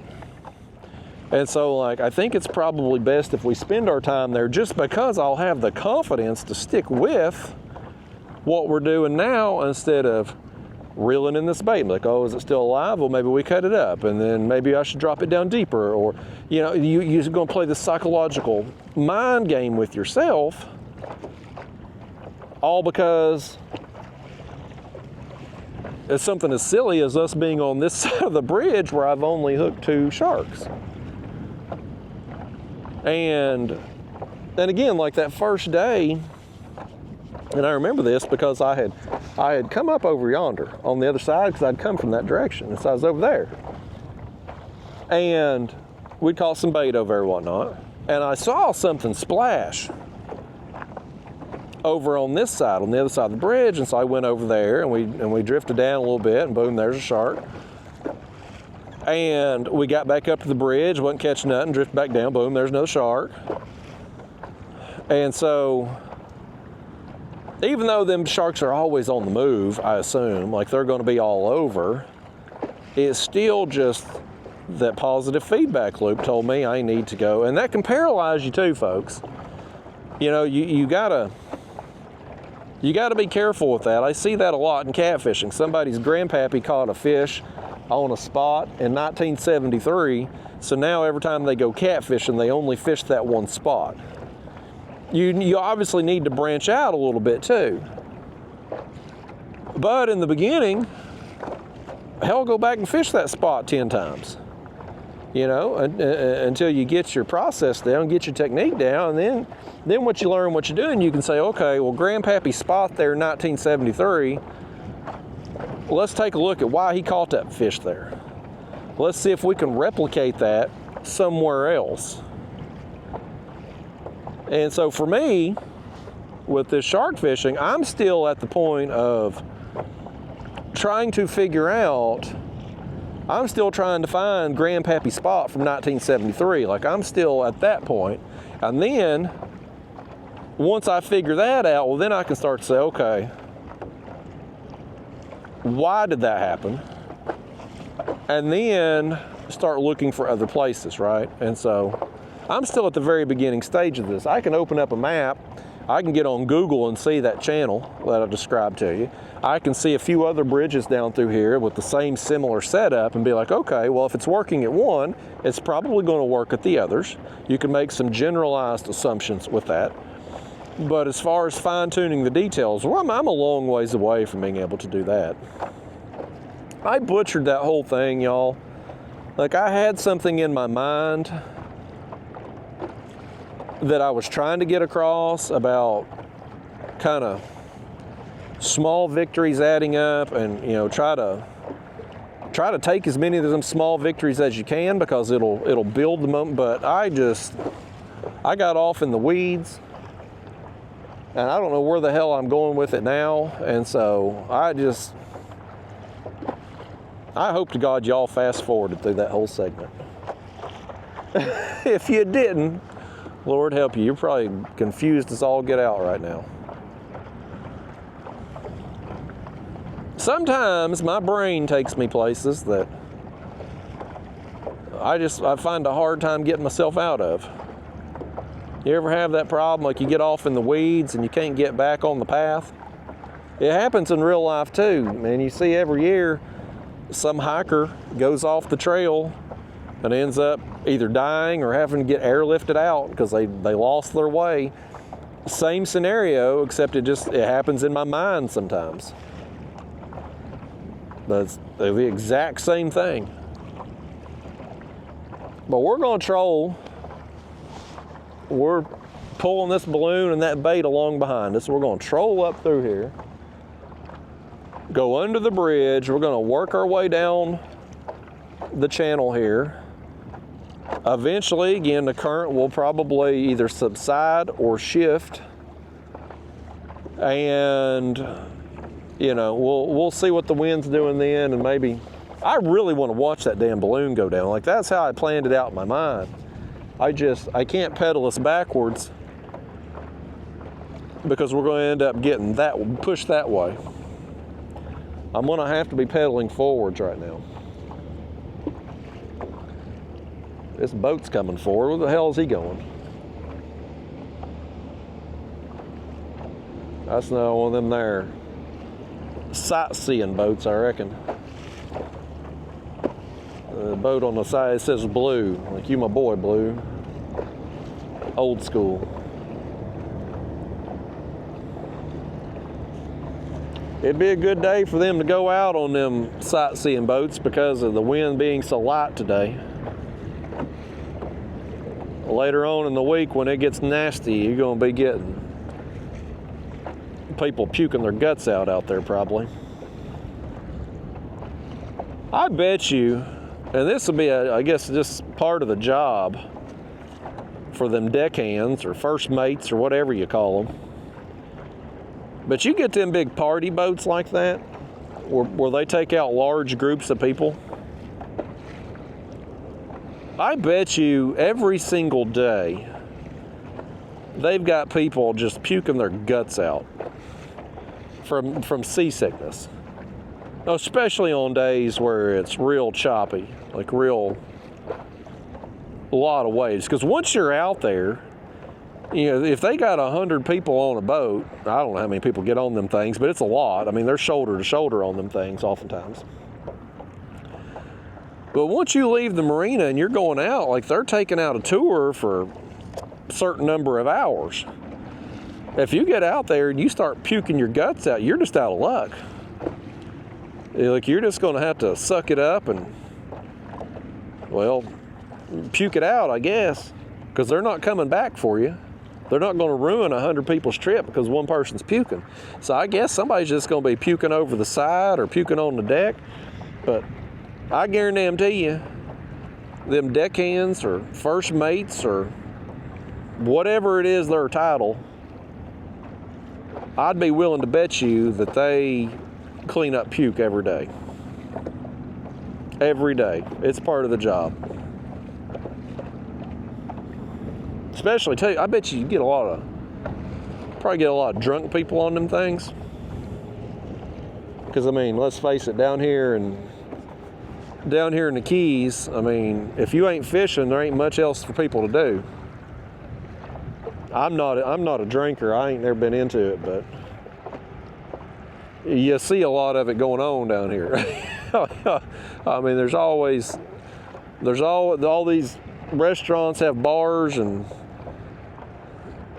singing and carrying on and whatnot. There's liquor stores all up and down through here. Like, there's a lot of boozing going on in this place, folks. And you get a bunch of people liquored up and they get out there and get seasick. I'm just saying, I bet there's a lot of puking going on them things. I went on one of them things years ago. I went to Miami for WrestleMania. And we went out on one of them boats, and it was I didn't catch any fish. I stayed snagged all day. We just went out, I think it was like 4 hours or something like that. But you're standing shoulder to shoulder. Everybody's lines are getting tangled up and crossed up and stuff. And I don't remember how many people was on it. I don't remember anybody puking on it, but like, you know, you're in a big boat. And so it's not going to be, the waves aren't going to be as bad as what they would be if you were in a smaller vessel, but still, like if you get out there on a choppy day, you're still going to get rocked a little bit, and if you're sensitive to it anyway, you're going to be in a bad time.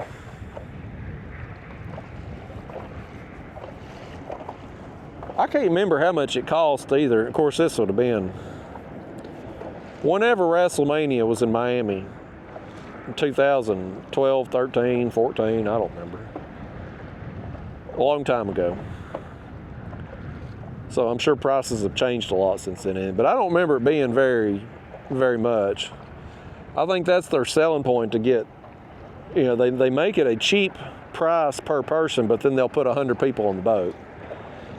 So you're going to end up just snagged up all day, and the whole boat's going to catch very few fish, but it doesn't matter because who cares? Because people are spending $30, $50, whatever to go out on the boat for half the day. And if they catch a fish, it's just a bonus. The people who are serious about fishing ain't going on them things.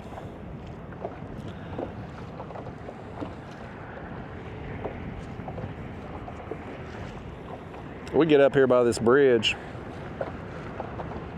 I'm gonna bust out the spoon again as we go by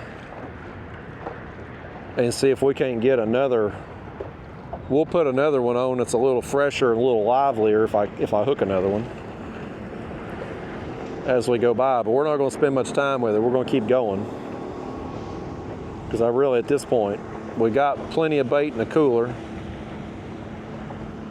I want to try to bust a shark, man.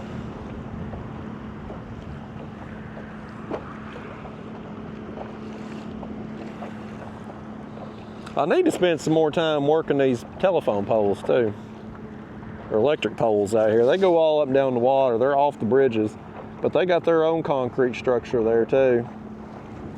I need to spend more time casting around them. I bet we'd catch a bunch of stuff around them too. There's just so many things to do out here, so many places to fish. Like, what do you spend your time on? I knew we could take that spoon and catch some bait out here, and thankfully we was able to do it pretty quickly. In my mind, I'd kind of thought about spending the first 1 to 2 hours of my day trying to catch some bait, and then going after sharks the rest of the afternoon. But we got it done so quickly. I mean, we got plenty of bait there in the first hour. So it really freed up some extra time for us.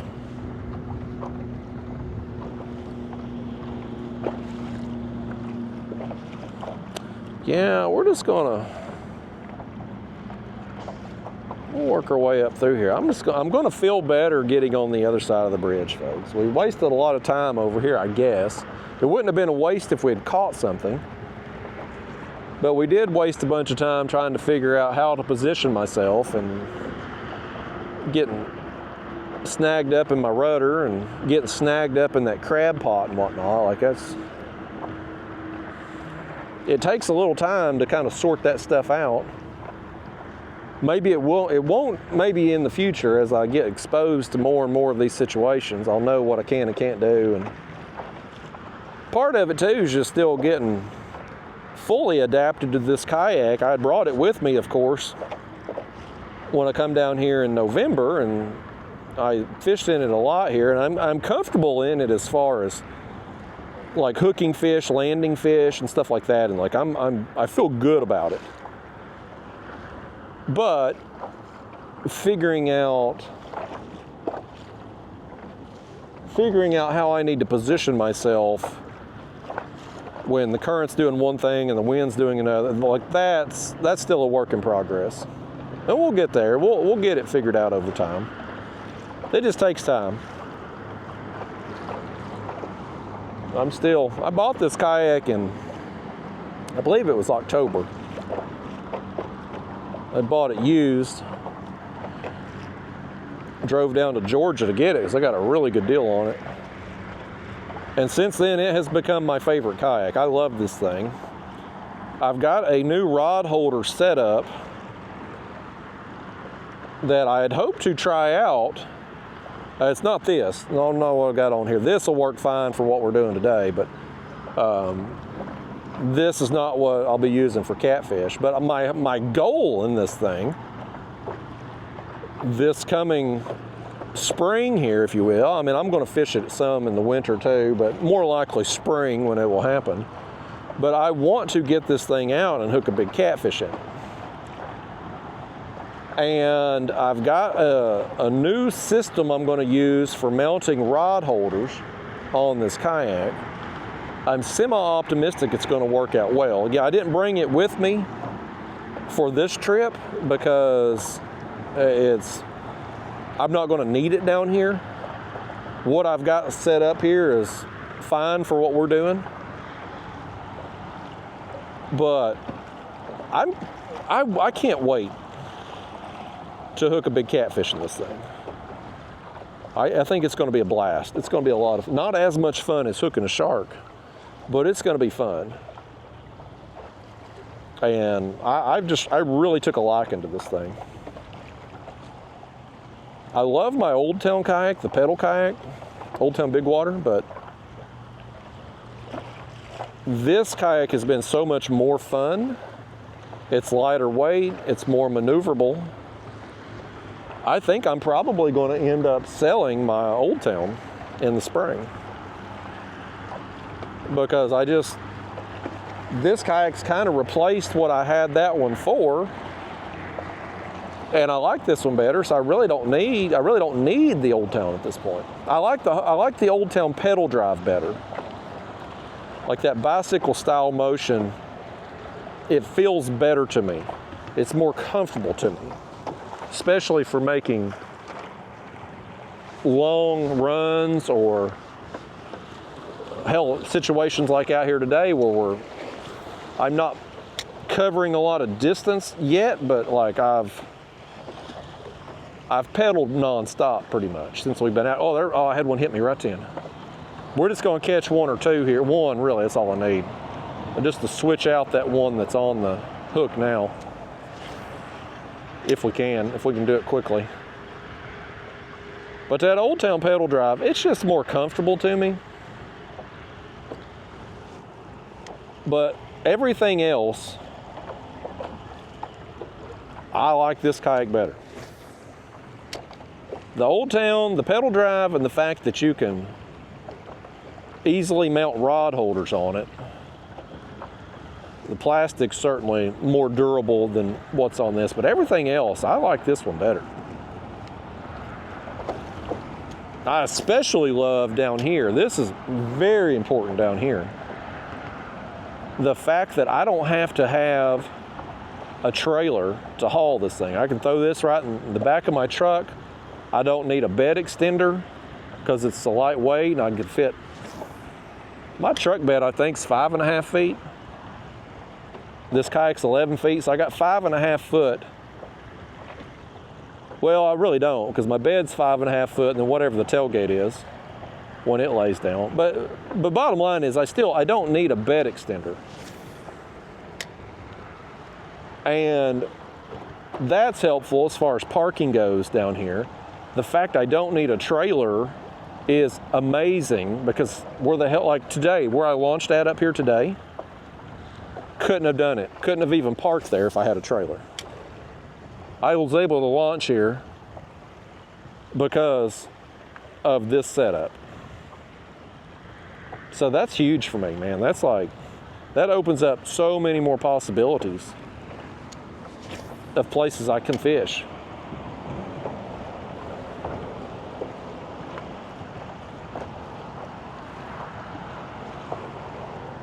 All right, well, we got hit right when we got up here, but now nothing, so.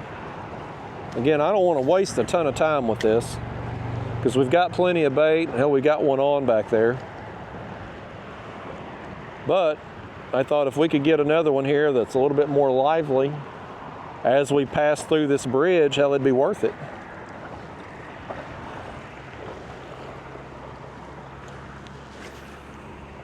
I can't get y'all to catch another one, though. The old saying, watch pot, won't boil. Right there.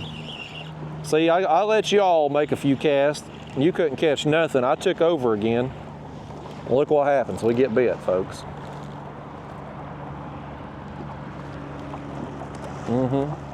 Shake that thing off there.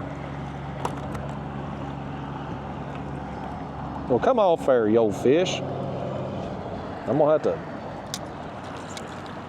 Well, don't come off over there, you in the water. I'm gonna have to get the cutting board and press down on him there. Ah.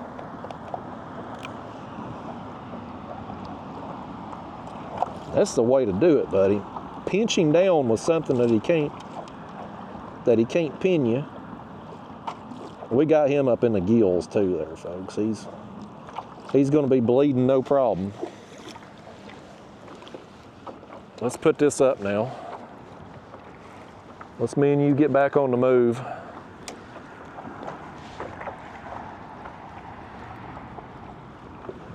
put this up. We're gonna switch this bait out, and we're gonna keep making our way forward.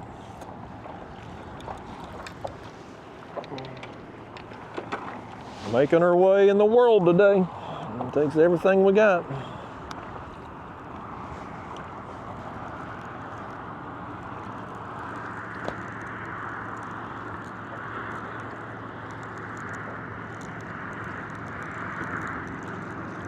If this one here is still alive,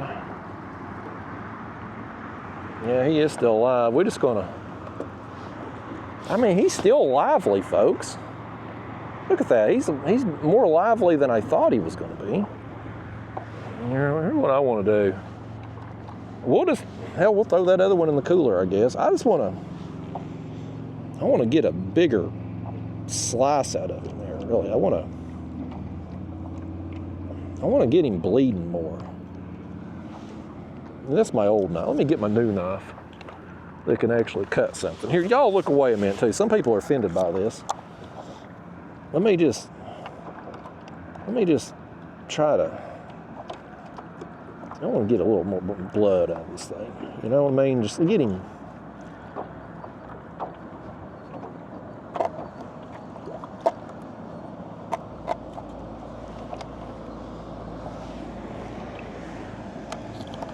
Okay. Now I feel better about it, folks.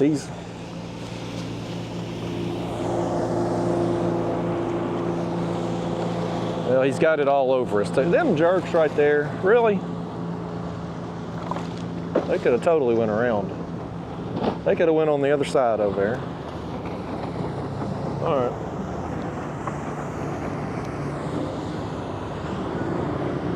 That fish flung blood all over us too. All right, let's get these through these waves. I'm letting out some line here, and we're taking off. I'm gonna put this other one, I guess, in the cooler. I thought we'd just switch him out because it'd be more lively, but hell, that one over there still, them things are hardy, man. They're a hardy fish. I don't know how hardy this one's gonna be. I cut him pretty deep this time, get him bleeding more.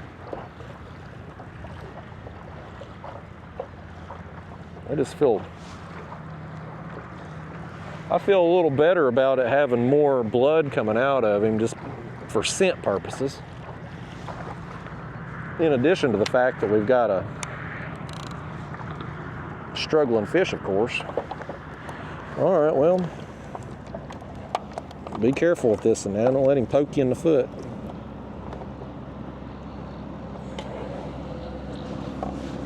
Throw him in the cooler.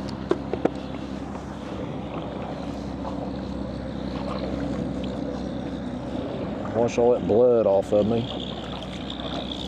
Okay. All right, onward, y'all. Onward, on delay. Arrivederci. Let the Google Translate try to sort through that in the subtitles. Oh, Google. They can't half get my subtitles right anyway with my southern drawl.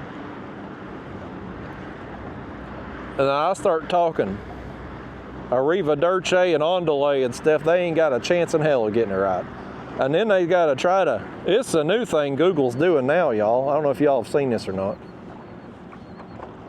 They're apparently putting my videos, everybody's videos, in foreign languages. So like say somebody in France watches my video, it's going to automatically translate what I'm saying into French or Italian or Swahili or whatever language they're watching under. Like, Google can't get English right most of the time. How the hell are they going to do Swahili? But they claim they're doing it. I ain't had nobody from Swahili or wherever they speak Swahili. I ain't had none of them people watch my videos yet. I can't tell one way or another if it's working out for them or not, but Google's allegedly doing it. So more on that story to come. as I talk to some people from foreign countries that watch my videos. I fear what's going to happen with this, and this has happened before, is Google translates, they transcribe what you're saying there on the subtitles. And they just get it wrong. Like, and I don't mean just get it wrong, but like they get it wrong in an offensive way. Like maybe I say something totally normal, harmless, but it gets translated into me saying something dirty or vulgar or whatever. And then you get dinged for it, right? Like you get a strike over that. Like that can happen, and I worry about that because their transcribing has certainly got better for English. It's not as bad now as what it used to be, but I worry with them just now coming out with this foreign language stuff, if there couldn't be some problems in the beginning. And boy, if there is, there's no telling what they're going to transcribe me saying. All right, let's get under the bridge here. Hopefully the current's going to be, hopefully when we get through the bridge, hopefully the current's not going to be as intense. Because it's, of course we got this boat weight coming into the current too here. But it's pretty intense. It really, the current really funnels down right through here. It picks up in speed. You can see it right over there on the concrete. Like you can see where it's really moving. Down there, it's further on south from here, but Bahia Honda, it's the deepest channel down here in the Keys. It's like 30, 40 feet deep in there. You get down there, like when the tide's really going, hell, it could be 3 miles an hour or more. Which I know for a lot of you river fishermen that watch my channel, catfish and stuff on bigger rivers, you're like, well, hell, Justin, 3 miles an hour, that ain't nothing.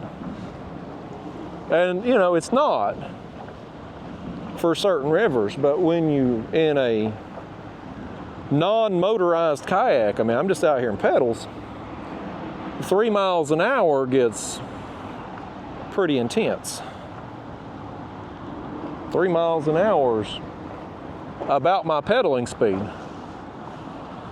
I can kick it up probably 3.5 to 4 miles an hour in this kayak for a short sprint, but 3 miles an hour, you're pretty much pedaling in place, not making much progress against it. And down there at Bahia, that last time I was down here, I hooked into two massive something. I don't know what they were. One of them was a shark for sure. I seen it come up and eat. The other one I didn't see. So no way of knowing what it was. I never got either one of them to get high enough in the water to know exactly what they were. But the last one, I got towed out pretty good ways. And by the time I was ready to make my way back, the current had really picked up. And man, I was hoofing it to get back. And it took a while because I just wasn't making, I was making progress, but I wasn't moving. Like I was inching my way along. I was going full speed paddling, but I was inching my way along. And so it was a challenge down there. I don't think I'm going to go to Bahia this time. I've been there the last 2 years now. And both times I've hooked into massive sharks that I had no chance of landing. Zero chance. At least in a kayak anyway. if you're in a big boat, maybe if you were fishing on shore, you had an opportunity to, you know, dig your heels in, get some leverage. But in a kayak like this, it's easily towed around. Like, I had no chance. And I just, between that and the current, the shark, that channel, I guess because it's so deep, it's the deepest water there, like it's a sanctuary, I guess, if you will, and there's so much food there. There's some massive, massive sharks down there, folks. Massive. And I just don't think I'm gonna go back. I don't, it's frustrating, it's fun, but at the same time, it's incredibly frustrating to me to know whatever I hook into, I'm probably never gonna see it.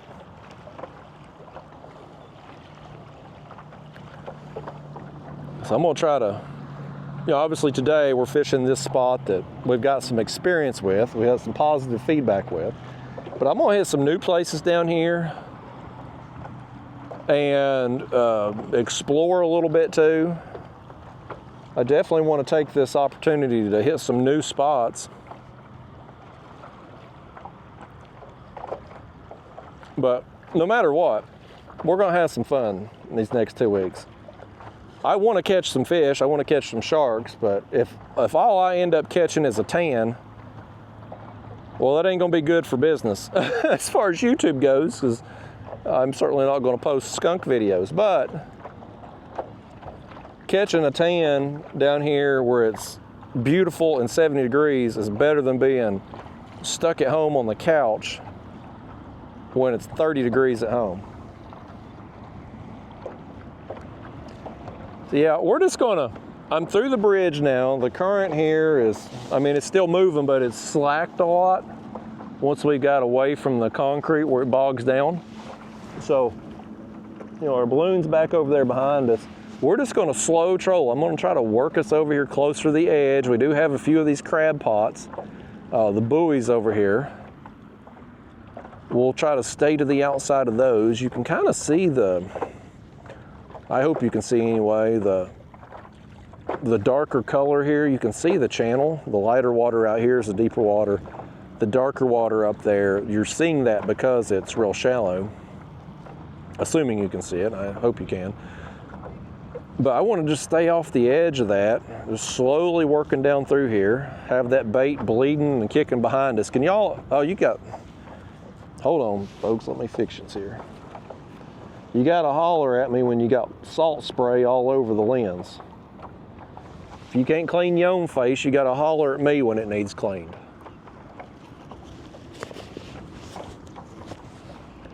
I think we got about 2 hours of battery life left here from looking at the clock on it. I normally get about 4 hours of battery. I'm hoping, surely, somewhere down through here, we're gonna get a run on this thing, man. I can move that balloon up a little higher too, possibly up the line if need be. Right now, I don't really want to change stuff. Again, it's going back to, if you're constantly tinkering with stuff and changing stuff, your bait ain't in the water, giving you an opportunity to catch fish. And so, it just perpetuates your problems. I'm gonna leave things be for now. The water out here, and again, I don't know how well it shows up on the camera, but for some reason, and it may just be because there's so much boat traffic through here, but the water through here is a little bit more dingy, I guess, maybe the word, cloudy. It's got a little bit more color and a little bit less visibility here than most of the places I fished at. Most places down here in the Keys are pretty clear, like very clear water. But this area here is got some color to it. And I can only assume it's because of all the boat traffic, just the waves pushing up onto these flats probably keeps things a little bit stirred up. That's the only thing I can figure. Now, does that help things or hurt things? Hell, I don't know. I honestly don't know. The sharks don't seem to be too leader shy. I mean, the leaders I've used in times past down here have been thicker wire leaders, so they can see it. And you read some of the forums and stuff, and people claim, and it may be true, I don't know, that sharks can actually sense the metal in the leader, or the wire. Something about their bodies, they can pick up on that. Now, I don't know the truth to that. That's just stuff you read on the interweb, and you see it multiple times, and you're like, well, maybe it's true, but that's a dangerous recipe on the interweb, folks. You got to be careful about, just because you see something a bunch of times on the interweb don't mean it's true. But nevertheless, I saw it a bunch on the interweb, and so I'm inclined to believe it's true about the sharks. Maybe sensing the wire, but nevertheless, you catch a bunch of them with it. But it was on a Texas kayak fishing group from a long time ago. People was talking about fishing for sharks off kayaks and using the heavier mono for the leaders. They're saying that it is a better on your hands, obviously easier to work with. Oh hell, we got 5,000 jet skis coming. They're gonna run right over my damn balloon back there. Damn Kenny Powers on his jet ski. Need 37 jet skis going by. I swear, if one of them runs over that balloon, I'm gonna be pissed. I hate jet skis at home. I don't hate them as bad on the ocean as I do at home, but I still hate them either way.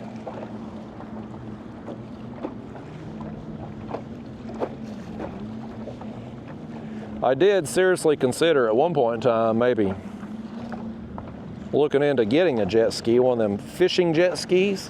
It was actually a couple years ago. I was fishing I was up on the mainland of Florida, actually. That's where this is at. I was in the intercoastal, and a dude on a jet ski rigged out for fishing come up and gave me some bait. Real nice guy. He had a YouTube channel. I can't remember it off the top of my head. I remember shouting him out in the video I made, but I can't remember his channel name. It's been a couple of years. I subscribed to his channel too, and I ain't seen him post nothing for it. He may have quit. But he had a jet ski. I think it was a Sea-Doo. Rigged out, man. Rod holders.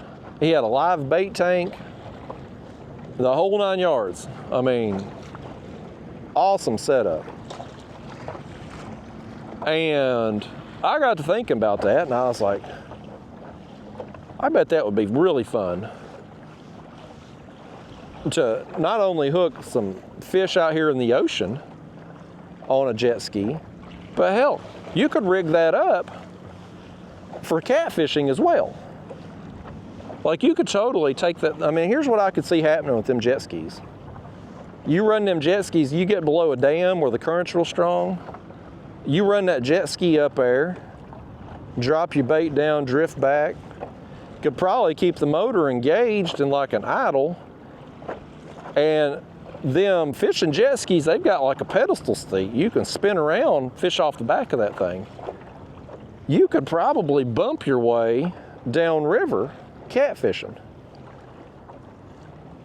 I don't know anybody that's done it, but I bet it could be done off that thing. So I had once upon a time considered that, just thought it'd be cool, but that's one of them situations where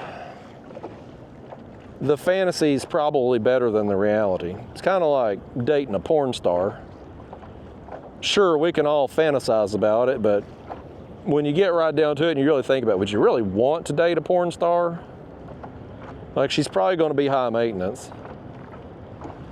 She's going to be banging other men all the time. You know, like, it sounds good in theory, but then when you really think about the details of it, like, you really want to date a porn star? Kind of the same thing with getting a jet ski to fish off of. Like, it sounds good in theory, But there's probably a reason why everybody ain't doing it. Like, I've seen that one guy out on a fishing jet ski. I've seen a few other YouTube channels that have jet skis they take offshore in the ocean and whatnot, but like, I've never seen anybody else fishing off of a jet ski in freshwater. And so I have to believe, like, if it was worth doing, somebody's done tried it. Somebody would be doing it regularly. And I know, like, it has to start somewhere. I mean, hell, when I started catfishing out of a kayak, there was very few people doing it. And now it's pretty widespread, right? Like, it has to start somewhere. Somebody has to be patient 0, patient 1, or whatever. But it's 2025, folks. Jet skis have been around a long time. These fishing jet ski, Sea-Doo things have been out a few years at least. The fact that we're just not seeing people utilize them very much outside of ocean stuff, it tells me there's probably a reason for that. I could be wrong, but yeah. I did consider it once upon a time. They're pretty expensive though. Like, you're making a financial commitment to get one of those things. I don't know anything about as far as the upkeep on them, maintenance, insurance. I don't know anything about that stuff for jet skis. But just the upfront cost alone, pretty pricey. At least for, one of those fishing models. Now, you could probably get some used one several years old and get a discount. But I mean, hell, if you're going to fish off one, you might as well get the one made for fishing, right? It's got the big deck and the pedestal seat you can spin around, fish off the back of, live bait tank and all that. Like, if you're going to do it right.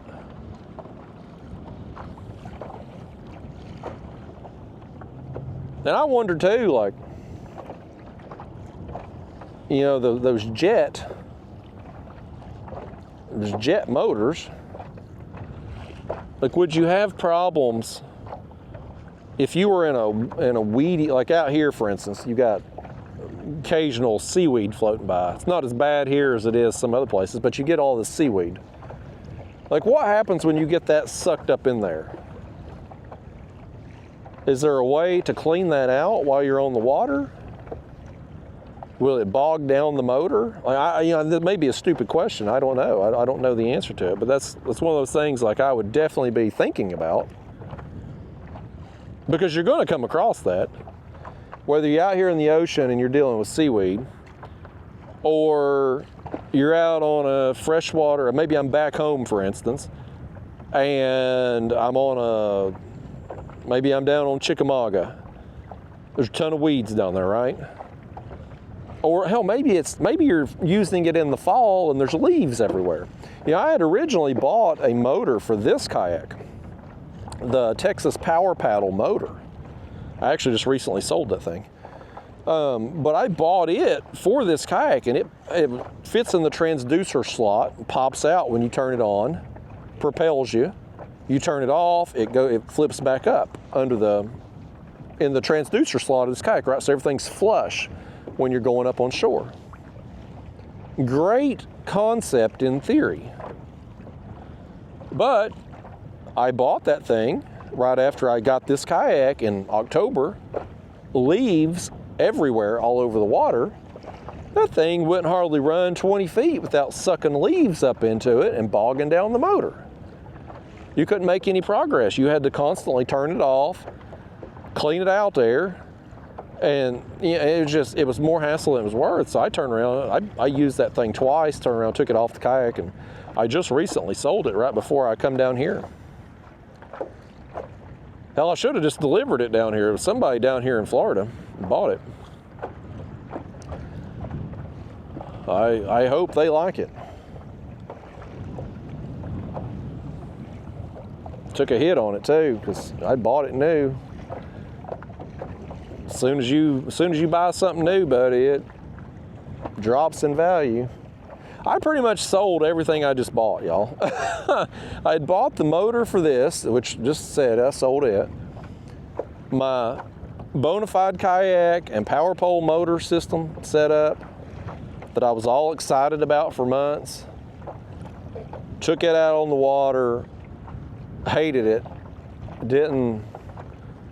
I like the motor okay, but the kayak itself, I just didn't like it. It just didn't suit me. And the motor's too big, too powerful to put on my Hobie Pro Angler. So I turned around and sold it. I sold it to Chris Minahan. He fishes our tournaments there, the Catfish group. So I turned around and sold it to him. And so Bonafide kayak, power pole motor, and Texas power pole motor.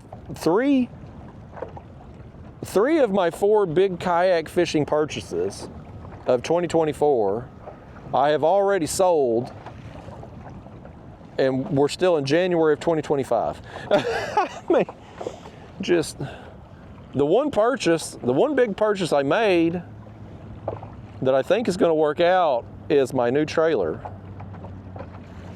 It was quite the ordeal getting that trailer. It took way more time than it was supposed to, but I do kind of like the trailer. I will admit, like it's a lot bigger and a lot heavier than the trailer I was using, but I like that standing platform on it and the fact I can walk back and push the kayak off. I don't have to get my feet wet. It's a big help fishing in the winter there at home. So I had got that trailer and set up the bunks so I could haul the Bonafide. And then once I realized I didn't want the Bonafide, I took it off, reconfigured the bunks, and set the Hobie up on there now, my Hobie Pro Angler. So I guess I'm going to be going back to the Hobie Pro Angler for 2025. I've had that kayak now since 2019. It's a 2017 model I bought used in 2019. It's fairly old. It's seen better days, but it still functions, and I just haven't found anything that I like better than it to replace it. So until I do, I guess that's going to be my primary tournament kayak. You know, I'm hoping to rig this one up to be able to catfish out of it effectively with the rod holder situation and whatnot. But as far as tournaments goes, when you want access to a motor with a GPS and you need to carry a big bait cooler and you need more range and be able to fish more rods, like I need a bigger kayak for that. I just ain't found nothing to replace that Hobie Pro Angler with. I will tell you this though. Before I try replacing the Hobie again, I'll be testing out the next kayak. I'll be getting some seat time and demoing it. I didn't do that on the Bonafide, and that cost me some money. I made a stupid mistake. Could have saved myself a lot of time, a lot of money, a lot of frustration if I just tried it before I bought it. I tell you all to do that. People ask me for advice on buying kayaks all the time. I say, try it before you buy it. Demo it. Go to a dealer demo day if you can still find one. And I didn't heed my own warnings. I didn't take my own advice, y'all. I looked at it. It was at the tournament in South Carolina. Kayak Mike, our tournament director, he had just got his. And so I looked at his. I was like, this looks good. I went up there and looked at it on the showroom floor before I bought it. I was like, I could make this work. As soon as I sat in it, not even on the water, on my carport, I got the thing home, unloaded it, put it on the carport, sat in it, I'm like, I've made a huge mistake. And then once I got it on the water, I just confirmed that I had made a mistake. But lesson learned, you know, you live and learn, folks. That's how it goes. Some life lessons are more expensive than others. That one was a fairly expensive one. I'm fortunate in a sense. I cut Chris a hell of a deal on it, but with me doing this YouTube crap for a living, one of the opportunities that it affords me is the ability to buy stuff at not necessarily a discount. Like I bought those things, the Bonafide and the power pole motor and everything. I bought that setup, but because it is for the YouTube business, quote unquote, and it is a business. I mean, fishing's what I love to do. It's my hobby, but it's also, because I'm doing this for a living, it is business too. But it allows me to write that stuff off on my taxes. Now, when you think of write-off, I think a lot of people think, oh, you write it off like it's just that money's just free. That's not really the case. Like, you're still paying money out of pocket for any business expense, quote unquote. But what it does allow you to do is that money, any money you spend, and I'm not an accountant here, folks, so take my accounting advice with a grain of salt here, but I'll explain it to you best I understand it. When you buy something that is a business expense, the money that you spend on that product comes off of your income at the end of the year, dollar for dollar. So, to keep the math simple, let's say you're running a business and you made $100 this year, and to run that business you had $50 in expenses. The $50 would be deducted from the $100 income you had, leaving you with $50 profits, which you would then pay taxes on. Your expenses would come off dollar for dollar off of your income. You pay taxes on the remaining amount. So because of that, whatever tax bracket that you're in, and you know, I'm a single man with no dependents, so I get hit hard come tax time. That percentage basically is that percentage off is basically what you're getting stuff at. So, you know, me, anything I buy fishing product wise, because I'm able to write it off, I'm essentially getting it at a 35% discount. That's basically what it works out to, because I pay so much taxes. So that's helpful. And so, like, you know, for instance, with selling the Bonafide and the power pole motor, like I cut Chris a deal by knocking him 35% off. That's basically how I calculated it. And it was a hell of a deal for him. And, you know, for me, it gets me closer to even when it all works out at the end of the year.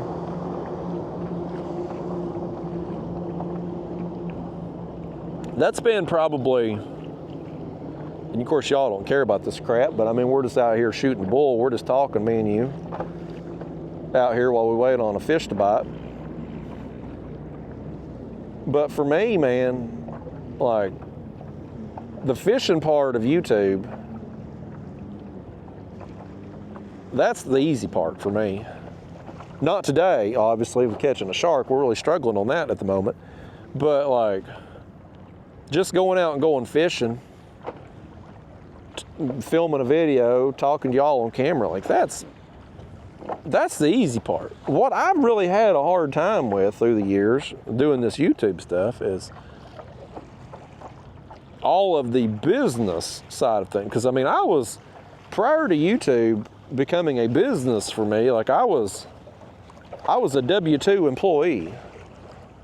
Like, I go to work, I clock in, I clock out. At the end of the year, I get a W-2. This is how much you've made, this is how much taxes you've paid in, You take that to H&R Block and they tell you the difference. You either owe a little, you get a little back. You know, that's how it's always been for me. And when YouTube kind of took off, all of a sudden, well, now I got to learn how to keep books. And fortunately, I have a connection who has become a friend of mine, who is an accountant back home. I met him. He's a bass fisherman, and he has a kayak, and he fishes the kayak bass tournaments and stuff. And so I met him through that. He's a good guy. I've become friends with him, but he was a really good connection to have, because I went there a few years ago and just booked an appointment with him. And I was like, Jim, I have no idea what the hell I'm doing. Like, set me down and just tell me, what can I write off? What can't I write off? How do I need to set up these spreadsheets? Like, tell me how to do this. You know, hold my hand and walk me through it, because I'd never done it before. And he was excellent, you know. I mean, he set me down. He set me in there for an hour and told me everything I could do, everything I couldn't do. And probably one of the best things I've done for the business, quote unquote, is hire him as my accountant.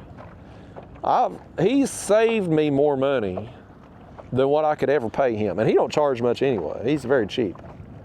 I mean, nothing's cheap, but like compared to H&R Block, like, I mean, the last time I had one of those, H&R Block or Liberty Tax or one of them walk-in places, I can't even remember the last one I'd went to, but it was like $200 and something they charged to do your taxes. Well, Jim's barely more than that. And I get one-on-one. Anytime I got a question, you know, I send him a message like, hey, like, what do I need to do here? Can I do this? And immediately get a response. Like, that's huge for me.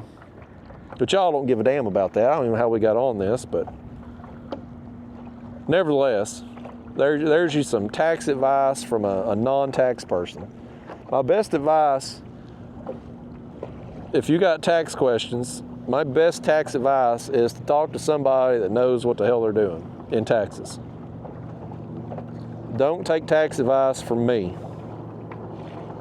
or people like me.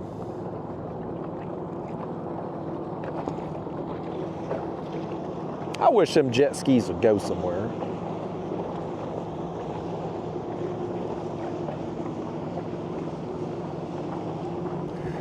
I wonder too, like, and this is another one of them dumb questions, but like, let's say you got sharks around and you got jet skis around.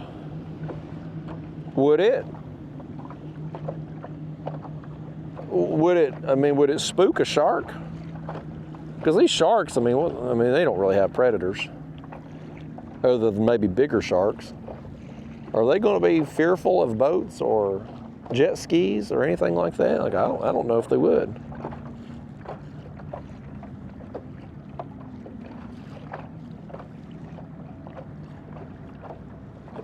I ain't seen no shark. Well, I saw one thing jump when we were on the other side of the bridge. I saw something jump one time, but we really haven't. I haven't seen anything. I think it was the last trip I fished, I was seeing sharks up near the surface. But I haven't seen anything like that today. I haven't seen anything chasing bait. I haven't seen any of that going on.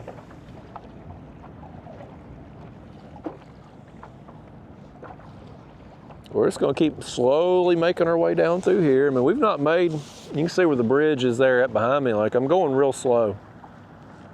I'm just creeping our way along down through here.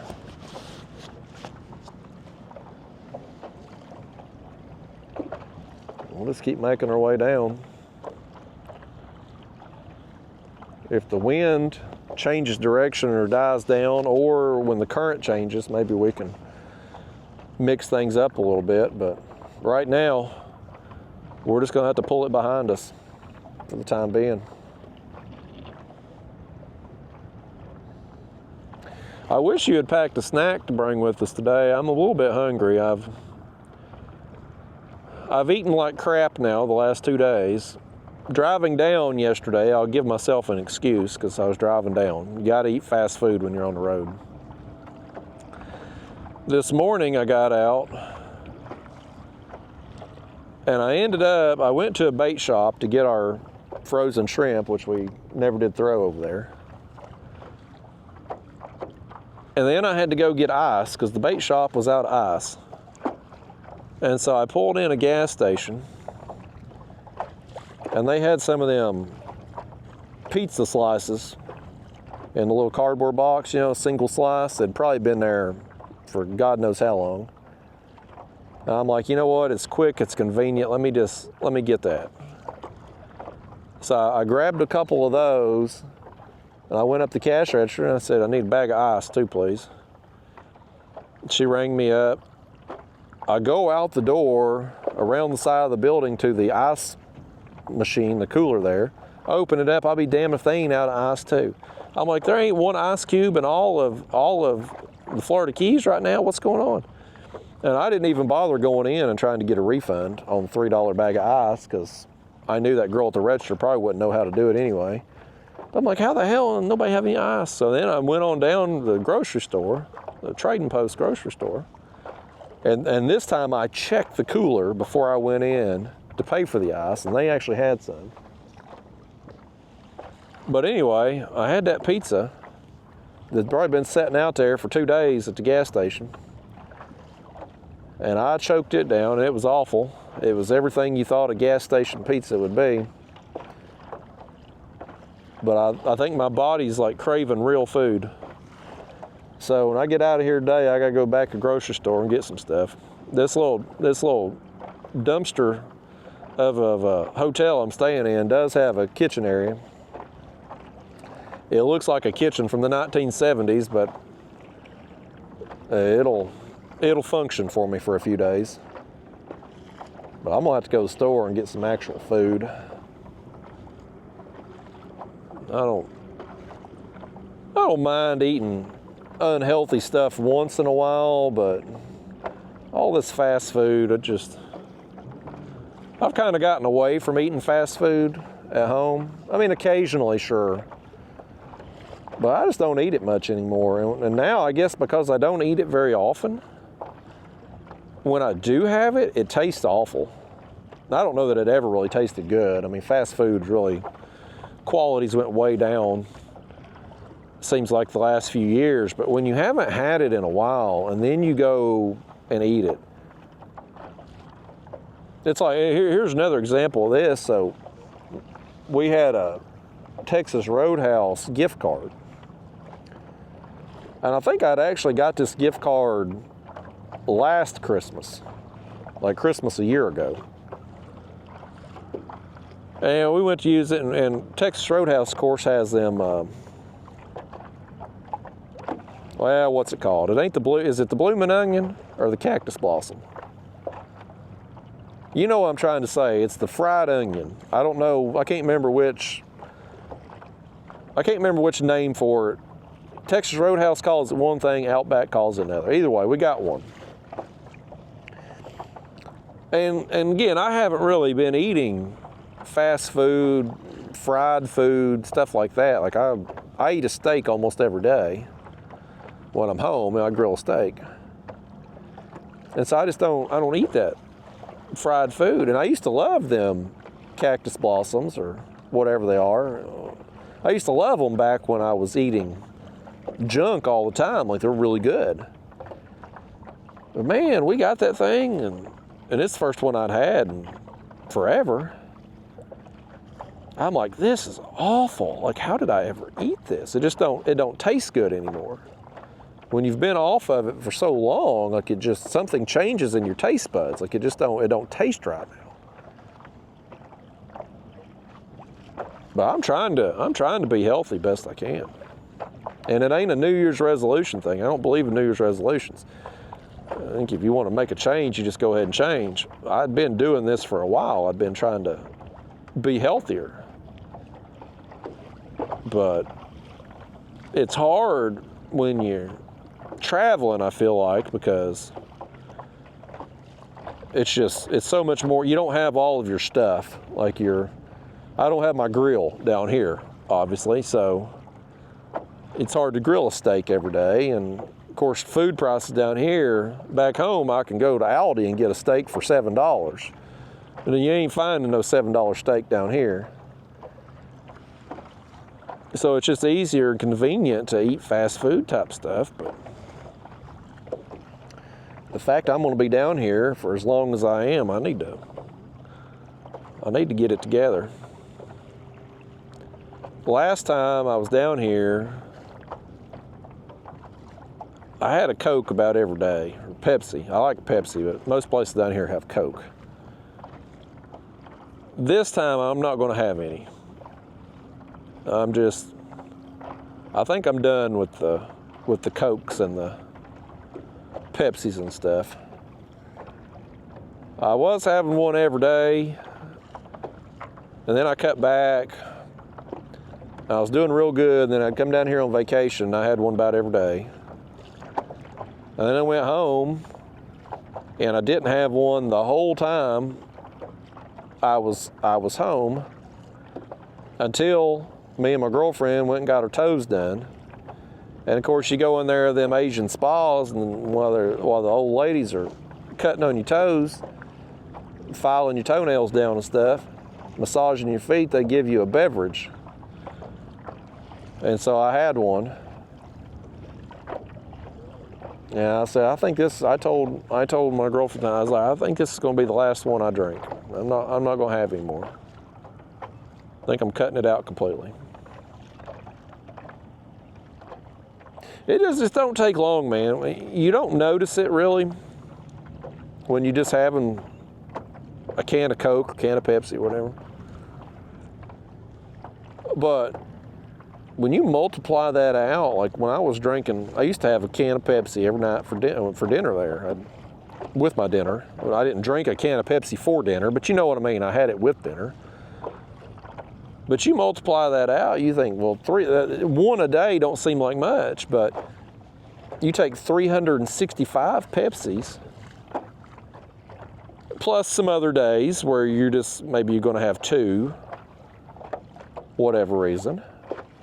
But you multiply that, say 400 Pepsis a year, 400 cans of Pepsis a year, times 41 grams of sugar, and look at how much sugar you're putting in your body over the course of a year. You're like, holy cow. You know, that's a lot. You don't notice it when it's just little by little, but it's like them Little Debbie cakes, man. I used to love Little Debbie cakes too. Moon pies. I was really into moon pies for a long time. And you think, well, I'm just eating one or two a day. It's not that many. And it's not in quantity. But when you multiply it out over the course of a year, it really adds up. And it's like, that's a lot of sugar, man. So I'm just trying to do better. Most of my friends that are older than me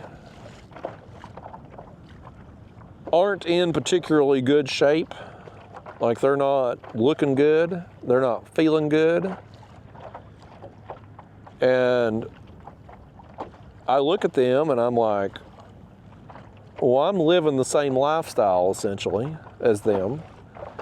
So am I going to be any different in 5, 10, 20 years from now than what they are? Because they were where I'm at now when they were my age. Like, I can look at some of my older friends and get a glimpse into the future of where I'm going to be if I don't change my ways. And so I'm gotten, I work out every day. Well, I say that, and then I broke that streak yesterday because You know, I drove forever yesterday. But for the most part, I work out every day. And that certainly helps, but making the diet changes as well is big. And I lost 18 pounds, which I was never really fat, but I had some weight to lose, and so I dropped 18 pounds. I'm back to 180 now, which is, I think, is a good weight for me. I need to tone up a little bit more, but weight-wise, I'm kind of where I want to be. Y'all don't give a damn about that. I wish a fish would come along. We need something else to talk about, man.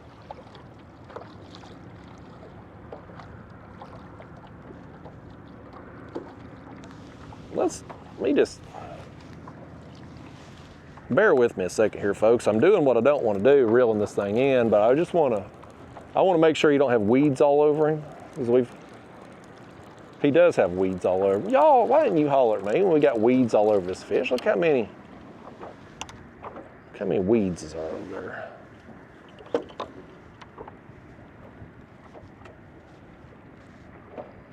He's about had it too, ain't he?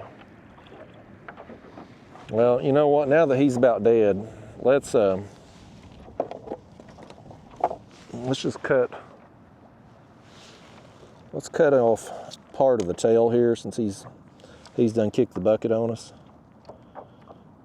Let's how did I grab the rusted knife again? I need to just throw that thing away. I'll put a new one in here. Yeah, let's just cut this off. Boy, them things they're called a leather jack for a reason, I guess. Can't hardly cut the damn things. Goodness gracious.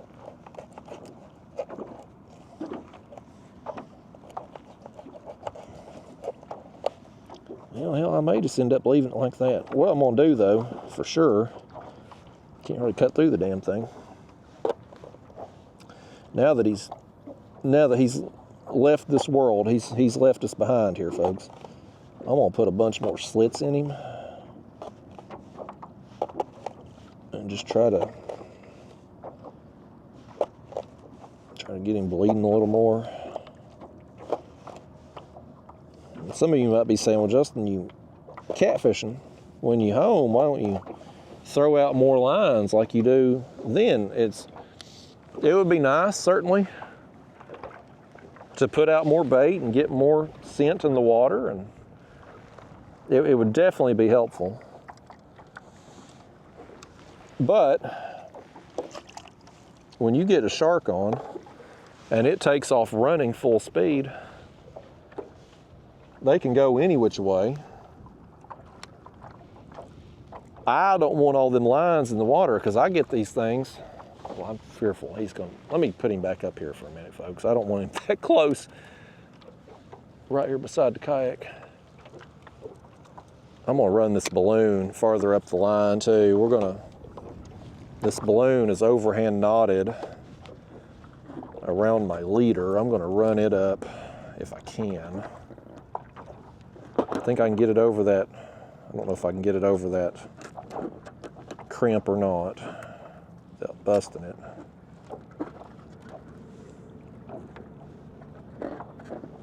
Yeah. I want to do this though. We are going to make a change here, folks. Things ain't going particularly well for us. We're going to have to mix something up. Give me a second here. I got some balloons.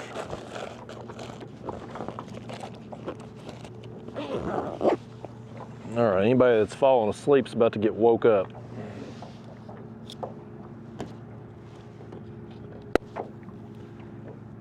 Go. Pop that balloon. I just woke somebody up, middle of the night, I guarantee you. I had bored them to sleep on this video because I can't catch a shark. These sharks are not welcoming me back to Florida so far. Put that under my seat there until we get back, throw it away. We're gonna put this balloon on, this next one, above my leader. We're gonna sink that bait down a little farther.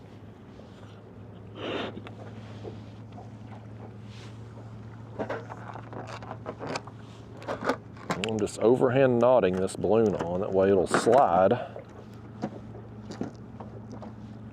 Let's see if we can do it like that. And I'm gonna put this thing, I mean, we're not seeing nothing up on the surface. And we're not seeing no fish feeding. I'm not seeing no shark activity up near the surface. So I'm gonna just lower this down a little bit after I get it wrapped around my pedals, of course. How do you all do this? How do you all get everything there? All right. Yeah, the wind has pushed us across this flat here. Let's run right out here and let's drop this thing down and fish it a little bit deeper, folks. I don't know if that'll make a difference, but I'm willing to make a change at this point because we've been at it a while now. Where are we at on time? We've been at it almost 3 hours, 2 of which have been trolling this bait around. And we just ain't getting nothing going. I think maybe now, instead of me trolling into the current, I'm gonna go to the other side of the channel over here, the channel edge, and we're gonna try to go with the current. And we'll try that out. We'll definitely try out the other side of the channel over here maybe. Fish it a little deeper and see how that goes. We make our way back down to the bridge. I think I'm gonna keep this bait out behind us, but I'm gonna throw, maybe bust out them shrimp, throw them over there, try to catch us something. I mean, yeah, we caught a bunch of them leather jacks, but I don't know if I don't know if that makes for a very compelling video to watch or not. If that's all we end up with.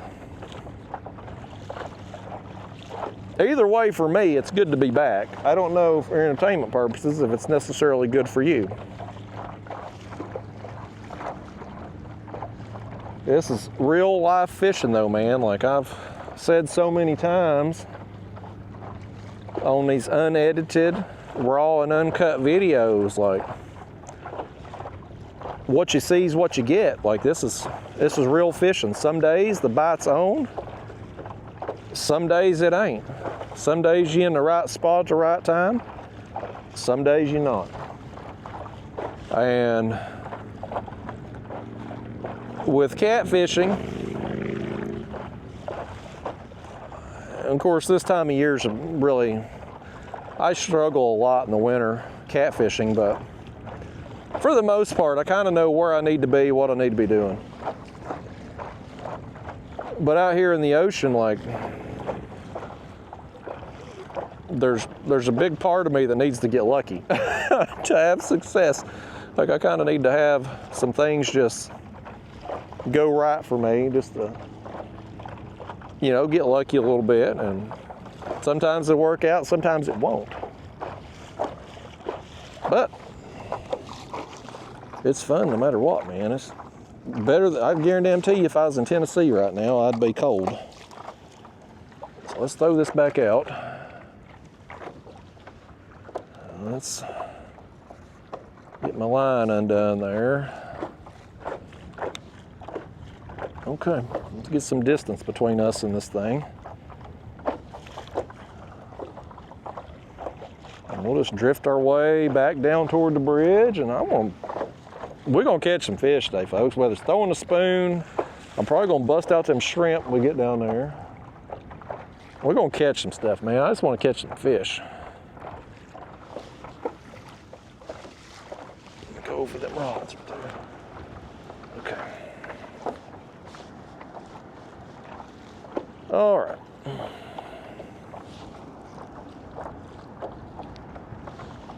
Yeah, let's put a little distance between us and this balloon. Again, I don't want something coming up and landing in this damn kayak. I want to catch something. We got to be careful at the same time. There's stuff out here in this ocean that'll hurt you, folks.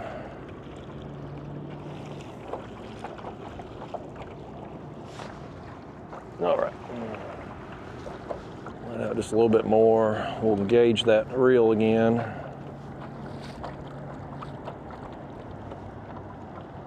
Kind of what I'm thinking about, I kind of touched on earlier a little bit,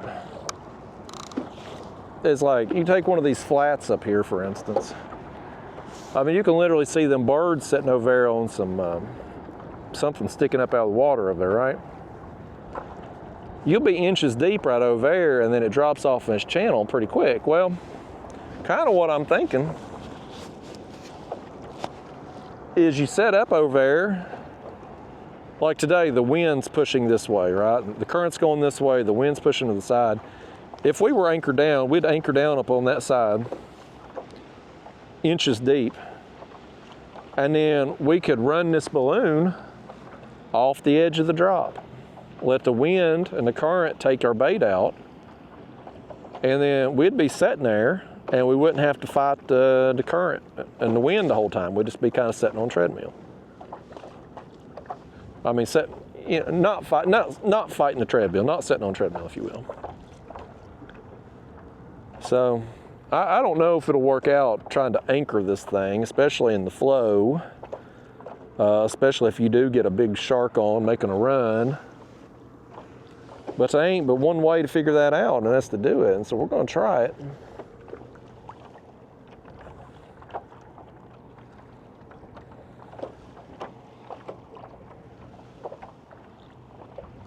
Definitely won't be trying it here, though. I'm fearful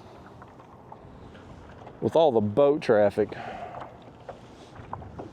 You know, anchoring a kayak in current and wind is one thing. That can be sketchy depending on the situation. But then you throw in just massive boat wakes depending on who's going by and how big a boat's going by and how close they are and stuff. Like, it's just too many wild cards, too many variables.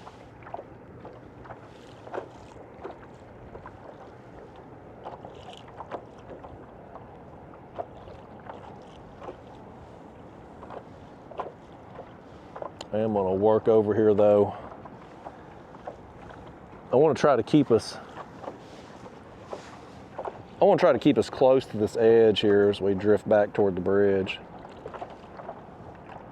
I'm going to pedal a little bit, kind of pedal us into the wind.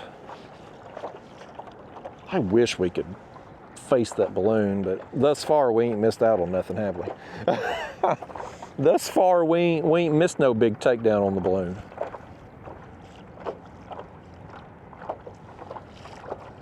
It is exciting though. I mean, I know you just have to take my word for it unless you watch the last videos, but when that balloon goes down, it's like when you're a kid and you're bluegill fishing and your balloon or your bobber goes under. It's exciting, right? Like, because you're a kid and you've never caught a fish before. It could be a big fish. Like, it's really exciting. Well, don't get me wrong. I still love seeing a bobber go down if I'm bluegill fishing or whatever, but at this stage of my adult life, like, I've caught a lot of bluegill. I've caught a lot of crappie and bass and stuff. So if I'm fishing a minnow or a worm under a bobber at home, you kind of have an idea of what you're going to catch. Like, it's fun, but when it goes under, you're not like, oh my gosh, what could it be and how big could it be? But when you're out here in the ocean and your balloon gets pulled under, and that, of course, I've got the clicker on and my drag set real light, so it'll start just zinging when it goes off. When that happens, there's a new level of excitement because who knows what you've just hooked into. Is it a 3-foot barracuda or is it a 12-foot long hammerhead? You just don't know. You don't have a clue.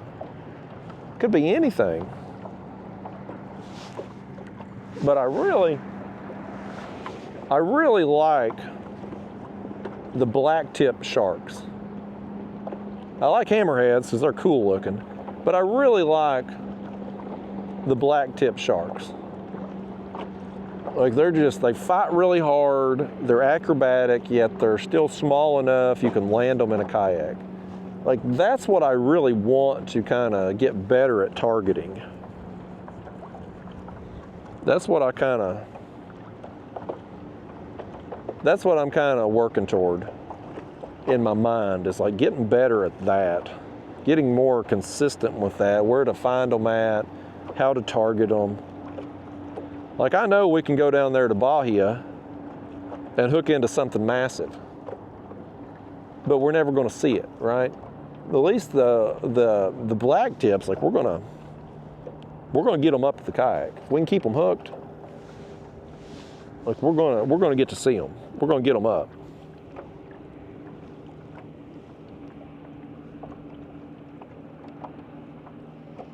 And I do think there's something to fishing in the channel itself, because so this boat here, he just pulled up a little while ago and he's anchored down there.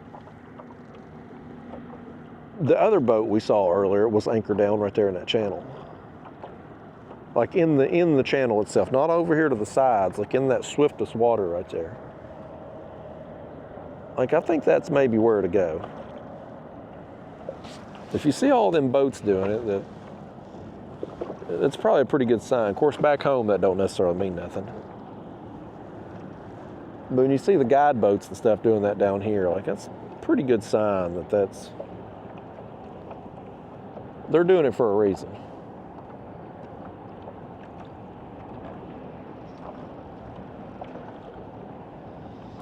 Yeah, you know, my goal with these videos is to bring you all along on a real fishing trip. Now, what does that mean, real fishing trip? Well,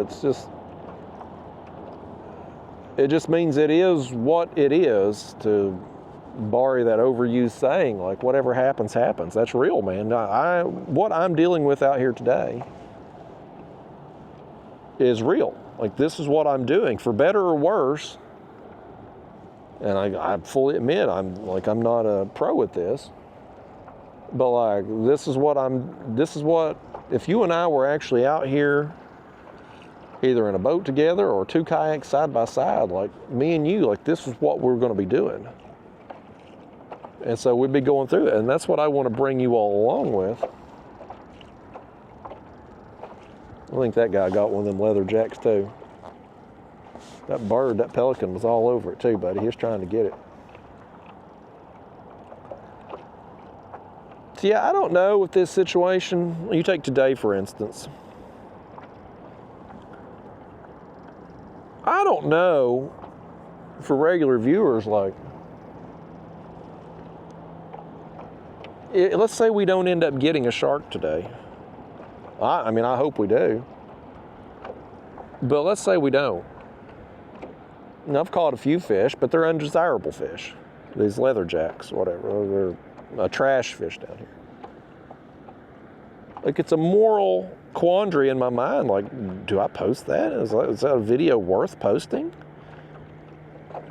Because, I mean, again, it's not a skunk video. I come out here with a plan to catch bait and then use that bait to catch sharks. Now, we got the first part done. So I don't know. I mean, is there value in that? Should I don't know. And just situations like this, I just know. It'd be better if we could catch a damn shark. I wouldn't have to worry about it. But like now, I'm kind of sitting here thinking, like, should I just scrap today if we don't end up getting a shark?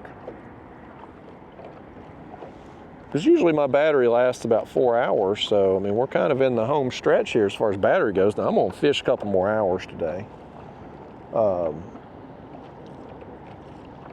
Whether or not I'm going to have a shark bait out the whole time. So I guess technically I will, but I'm going to work these columns for sure and do some more fishing with the spoon, bust out them shrimp. Like I also got another rod too with a fake shrimp tied on, like a shrimp lure. I'm going to throw it some too. One thing that is going to change for at least the first half of this trip is the fact that my girlfriend's not here. Now, I love coming down here with my girlfriend because she's kind of my balance, if you will. I go fishing for a few hours, then I spend the rest of the day with her, and so we can go do fun stuff. I mean, like, you know, I mean, fishing's fun stuff, but you know what I mean, like non-fishing fun stuff. But with her not being here, I'm kind of just left to my own devices out here, and I have nothing else to do except fish. And a day like today, where the wind is, you know, slowly dying down through the afternoon, it feels like it is, and it was supposed to. It was forecasted to die down as the afternoon went on. Like, this is an ideal day to be out here. So I'm going to fish longer, even though I won't be filming longer.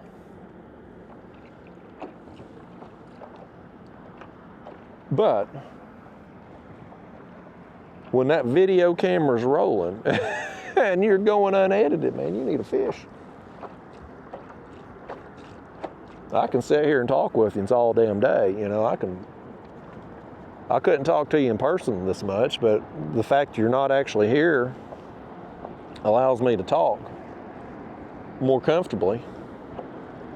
Here's another, and this is a side note advantage to fishing down here. And this is so stupid, but it's one of the things, another thing that I really like about it. You're gonna think this is so idiotic, but like, it's so noisy here with the road noise from the bridge and everything, that even though there are, like this guy over here beside us in the boat and stuff, normally, if I was back home and it was real quiet out on the river, like a real quiet morning or something, and somebody's around either fishing on the bank or fishing out of a boat nearby, like, I don't like talking on camera around people. I'm weird about it. Like, it bothers me. I'm not comfortable with it. But I can come down here, and because it's so noisy with the road noise and everything, I can sit here and talk at normal volume level and be completely comfortable, even though there's people around. So that's another thing I like about it. And I know that's stupid. I know that sounds completely idiotic, but it's one of those things, man. I've said it for years, and I don't know why I'm like that, but I just don't like talking on camera around people. If they watch the video, they're going to hear me talking, so what difference does it make the fact that they're around? I don't know. It just does, and it throws me off, and so I get uncomfortable with it, and then I'm not, you know, I'm either changing how loud I'm talking or what I'm talking about, and it just kind of throws me off. It throws everything off. But down here, I don't have to worry about it.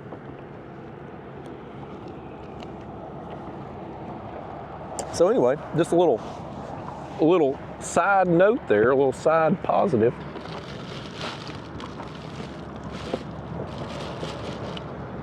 I'm going to bust out our shrimp as we get over here to the bridge.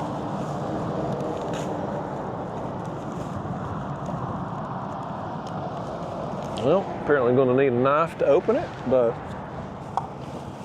we are going to throw out some of these shrimp on the jig head around the concrete here.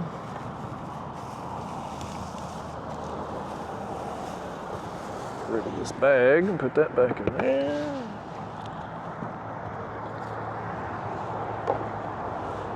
Y'all don't let me get washed up here on the bridge piling as we go by. Y'all keep an eye out here. We'll just keep that balloon back there, keep it behind us. I'm gonna bust out the light tackle rod. I'm gonna put a piece of shrimp on. We're gonna catch some fish on this video, y'all. There may not be no shark, but we're about to catch some fish, by gosh. And hopefully a shark will come up and eat that thing while we're sitting here doing it. So I'm just taking a piece of shrimp, frozen shrimp that's thawed out a little bit, putting it on this jig head, which is a 1/32 ounce jig head with a, I don't know how big that hook is. These are just some Walmart jig heads, so it's probably like a number 6 hook, number 4 size hook maybe. 6-pound test line, a light tackle rod. This is a St. Croix panfish light action rod. I bought this rod a couple months ago. I don't like the handle. The rod itself is okay,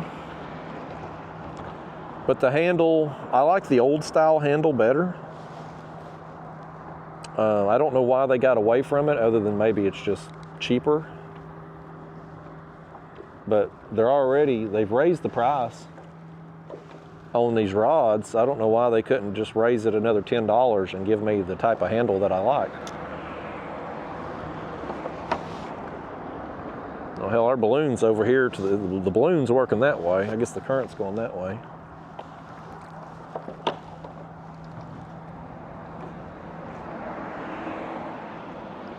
Let me do this right quick here before we end up with another tangled mess. Let me take this rod.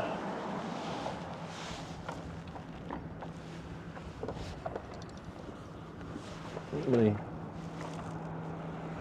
take it and we'll just stick it in this rod holder. What the heck have y'all done now? I swear, folks. I swear, we stay every. I can't win for losing, folks. I've gotten this thing hung back here somehow. There it comes. There it comes. Okay. Now, there we go. We'll let that balloon drift on through there. Let me take this rod holder, put it like that. That way it's kind of out of our way. Now we can cast. Now we can work this thing. We'll just work along the concrete here. Just let that thing sink down. Again, a lot of fish hang out along the concrete, and if you just drop a piece of shrimp down to them, they'll gobble that thing up. There's a lot of snapper. Oh, something's got it too, by gosh.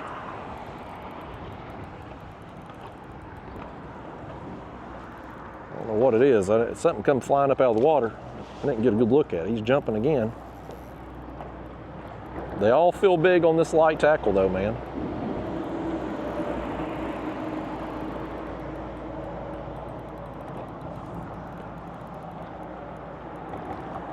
Is it another one of them leather jacks?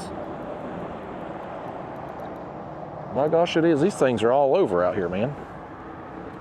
They like shrimp too. Well, that's another one we can throw in the cooler. Unfortunately, with this, we are going to have to kind of get hold of him because of that jig head. Oh, he's hooked in a bad way right there too.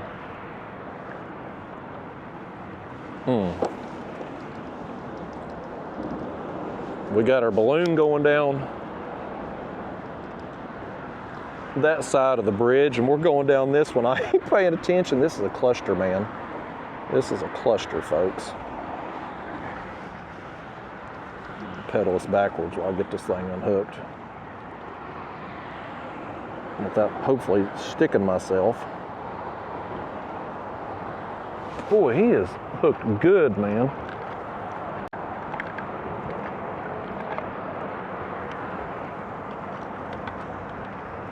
Dadgummit.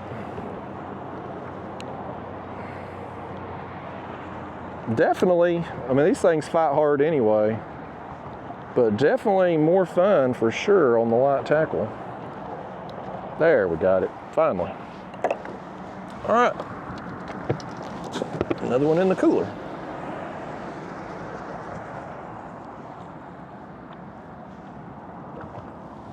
Yeah, there's a lot of fish though that hang out along these bridges. They'll get down there on the concrete and stuff, and you'll find,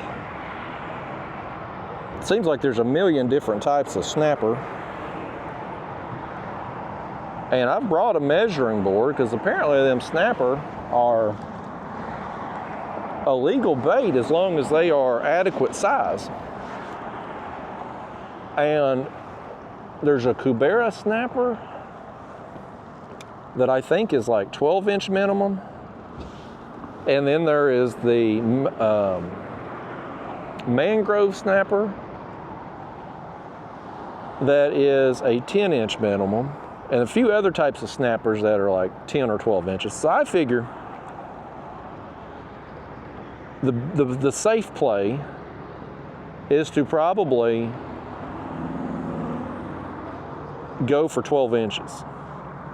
If we catch a snapper, as long as it's 12 inches, we're probably good no matter what kind it is. Unless it's a mutton snapper, has to be bigger, but those are pretty easily identifiable. Like the mutton snapper have they're a pretty fish. And I've caught a few of those, so I feel pretty comfortable identifying those.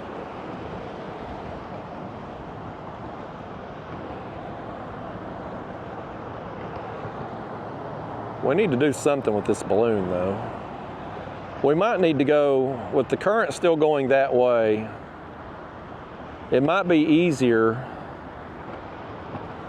Well, we had something hit us right then. He's back after it. Oh, dropped it again. It's gonna strip our hook or get it one. It might be easier going the other side of the bridge. That's what I'm thinking. That way I'm gonna reel this in because I think we've been de-hooked. No?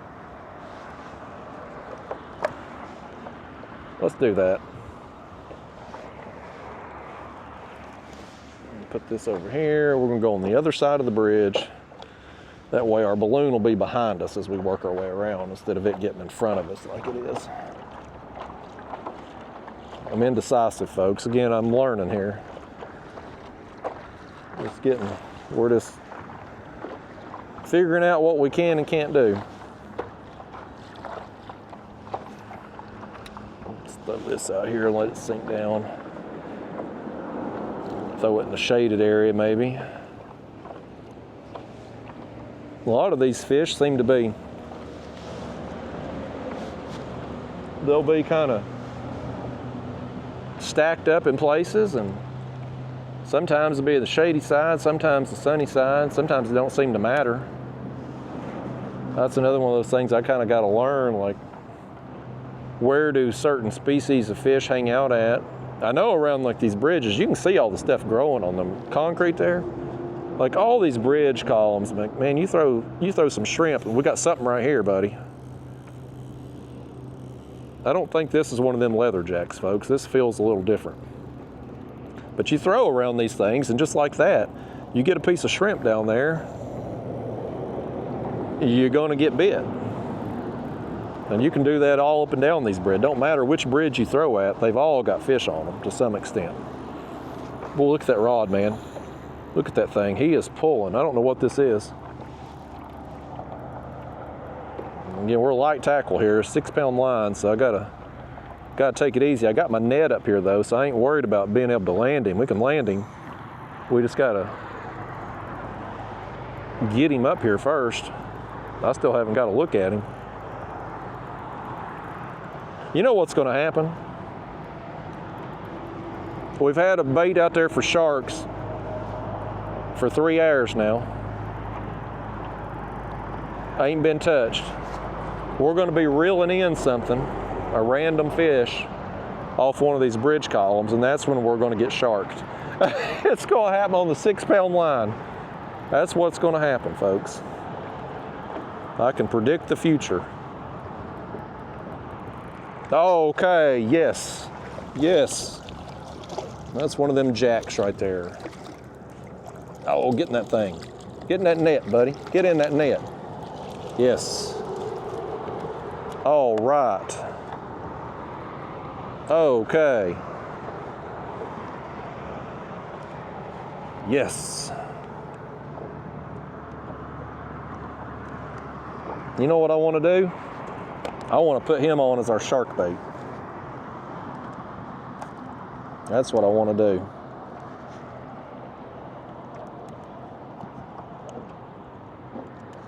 Okay. You sit right there in that net, little buddy. You sit right there and don't you move until I'm ready for you.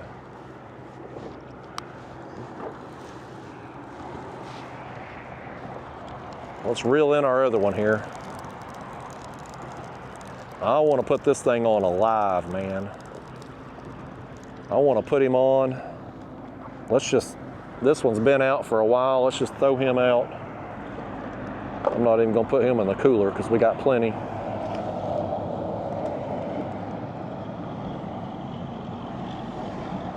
I'm gonna run this hook right through. I'm gonna do it again, folks. I'm gonna cut some slits in him here. Y'all, look away. Look away, folks.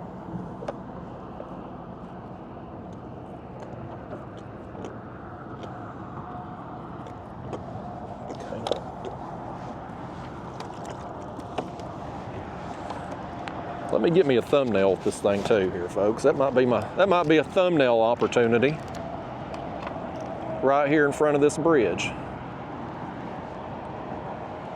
Okay. Get my life jacket situated here. I can't get that thing. Hold on, let's get all these boats ways. Got boats coming here. Bad timing. I'm trying to be photographer, videographer. I'm trying to catch a damn shark. I got a lot going on. I ain't got time for these people. We ain't got time for them, folks. But we got us a jack here finally on the shrimp and light tackle.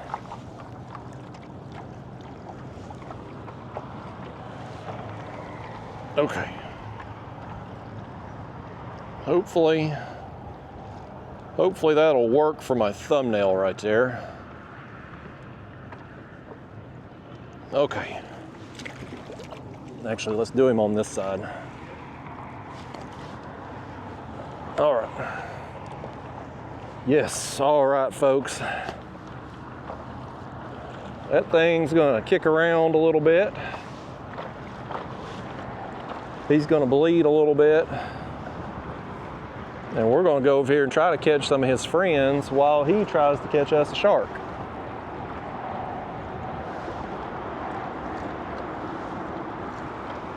That's a bigger bait. Probably take a bigger shark to get him, but they're in here, man. They are most definitely in here. Don't know where at. We ain't seen no sharks today, but they here.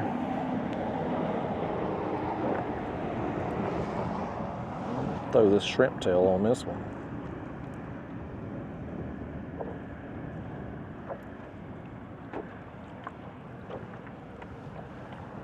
Get that thing. There we go. Okay. All right. Now I'm reset. I'm ready to catch another fish. Them jacks, man, they fight. Pound for pound, them things fight hard. Like they just dig, man. Especially on the light tackle. There's a terrible cast.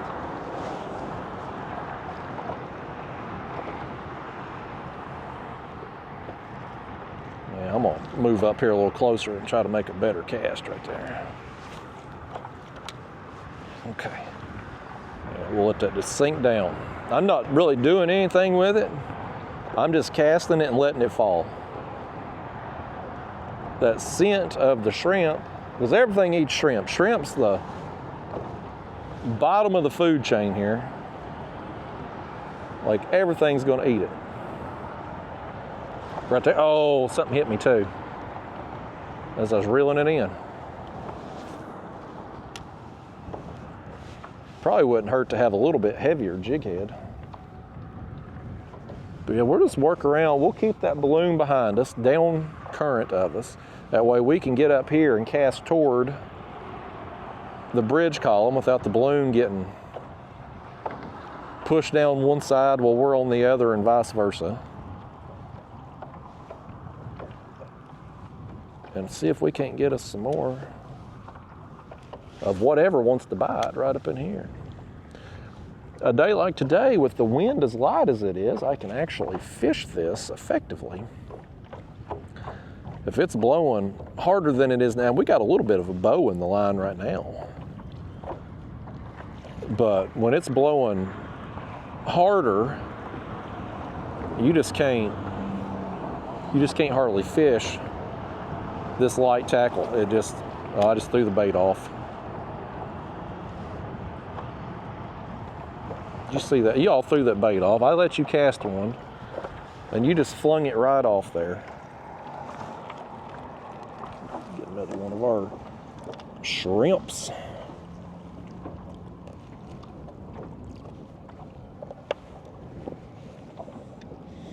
We could put a whole shrimp on there too.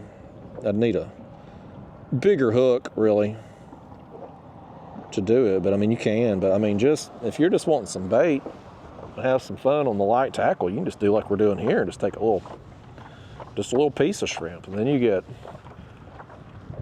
3, 4, 5 baits out of every shrimp when you do that. Not that these shrimp are very expensive anyway. That pack of frozen shrimp right there, I don't know how many's in there, but I mean, it's quite a few. It's like $6 at the bait shop. Like it's pretty economical as far as bait. And you could use this, you can use squid. I've used that too. They sell packs of frozen squid. It really don't seem to matter.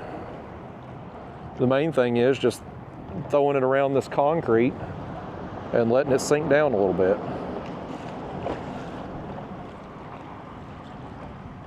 Same thing with that spoon we were throwing there first thing. It's like you throw and you throw and you throw, and some of these columns ain't gonna have nothing on them. And then you'll get to another one, and like we did earlier with the leather jack things, like they were stacked up behind that one post. Why that one particular column they were stacked up behind, hell, I don't know, but they were.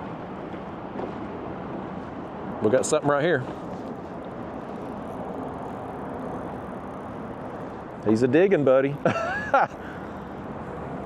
I could make a day out of this right here. If I didn't want to catch a shark so bad, like I could totally just do this. I'd get up there in them mangroves and stuff and do this. And we're going to when the wind's up this week. We're going to have to. But this right here, I enjoy the hell out of some light tackle fishing. What is this? I don't know what this is. I don't know if we can keep this thing or not.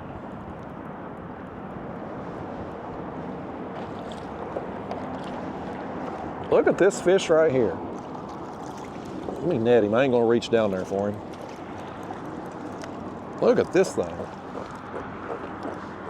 He's making all kinds of noise too. Let's see if I can get hold of him. I don't know where I can. Where can I grab him at? I guess just like that.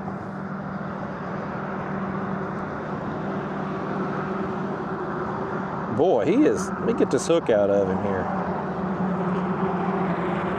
I remember seeing these fish in the like Florida handbook thing, but I don't know what they are exactly. Let me turn him here in the light. Oh, oh. Hopefully don't stick myself. I don't know if he's got anything that'll stick me or not.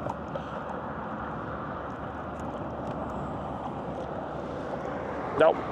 Calm it down here. Let me put you in the light, Fit. He is paper thin, but just, man, that's a cool fish. Let me hold him out there like that. He might be my thumbnail, maybe. Oh, oh, oh. Well, he's gone's what he is. That fish wasn't having nothing of it. That was cool, though. Whatever the heck he is, that's cool. All right, well, let's see if we can catch another one of them. Let's keep Making our way. We're gonna catch some fish today, folks. I told you, we may not get what we after. I want to catch a shark. But, you know what? I'm gonna have some fun fishing for everything else too. We'll just rig our day where the shark is a bonus if we get him. Okay, let's try it again. Hooked up here. Let's throw another piece of shrimp over here.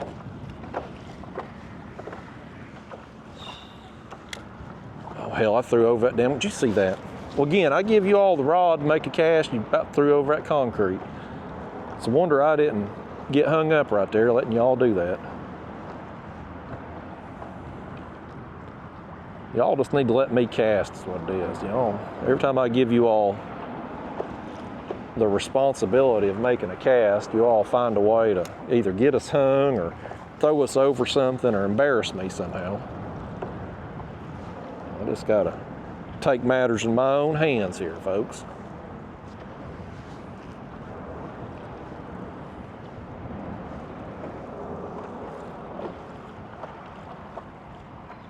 There's a name for them fish. I remember seeing them in the book, but I can't remember off the top of my head what they were. I don't know if those make good shark bait or not. I can't remember too, since I don't remember what they are and I don't remember if there's a size limit on them. I mainly refreshed myself on that book just to see the snapper, because at first I thought you couldn't use snapper for bait, but then people have commented and told me that you actually can as long as they're of legal size. And so I got to researching size limits. And there's so many of them snapper, like I'm never going to remember which species of snapper is which. But as long as we know not to use the mutton snapper. I think they got to be like 18 or 20 inches for the mutton snapper. But the other ones, they're all either 10 inches or 12 inches. So I figure we'll measure them if we get a snapper. As long as they're over 12 inches, like heck with it. Like we'll roll with it. We'll throw them out there and try to get them eaten. Work over here to this one now. Make a few casts.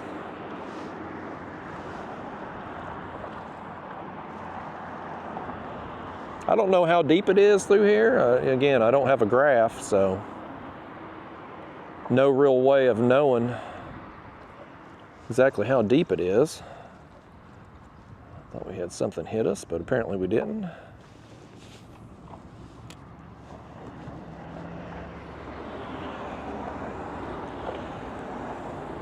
Yeah, buddy, we done caught. Since we're on the shrimp, we got the leather jack, we got the jack, and we got whatever the hell that last thing was. If we've been doing this all day, there's no telling how many fish we caught. I'm probably gonna do this till dark right here. Our battery's winding down here, folks. We probably ain't got 30 more minutes of it from looking at it on the thing, but this is probably what I'm gonna be doing till dark. I'm gonna work all these bridge columns down through here and keep that, hopefully keep that jack on behind me there.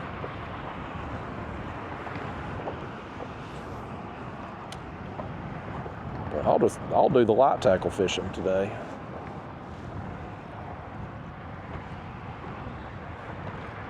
But I may too, if the current ever switches, starts going the other way, before I go, maybe near dark or something, I might drift down that channel that direction.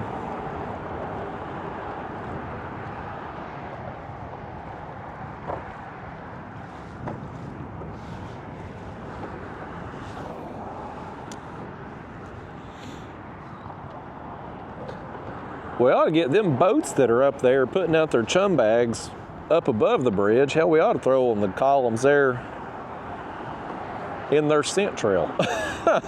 That'd be the way to do it. I don't know if that's frowned upon or not. Is there an unspoken rule against that? I don't know. Culturally speaking, I don't know what's acceptable and what's not here. Not my world.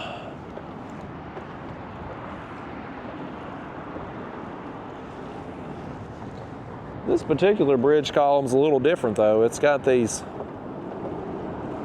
other two concrete posts that go down. The other ones just seem to have one. That one's got three that goes down. Not that we can really get a jig down there very easily anyway. The current's immediately sweeping it back.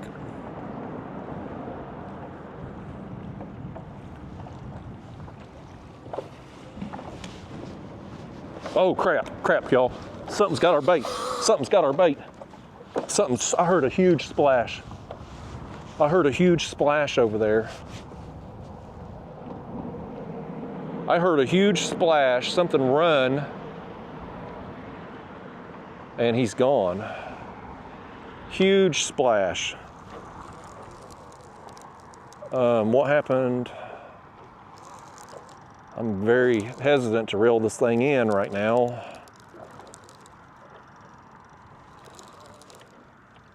Something made a run for him, folks. I don't want to bring him up too close right now because it could still be here. Whatever it was popped our balloon.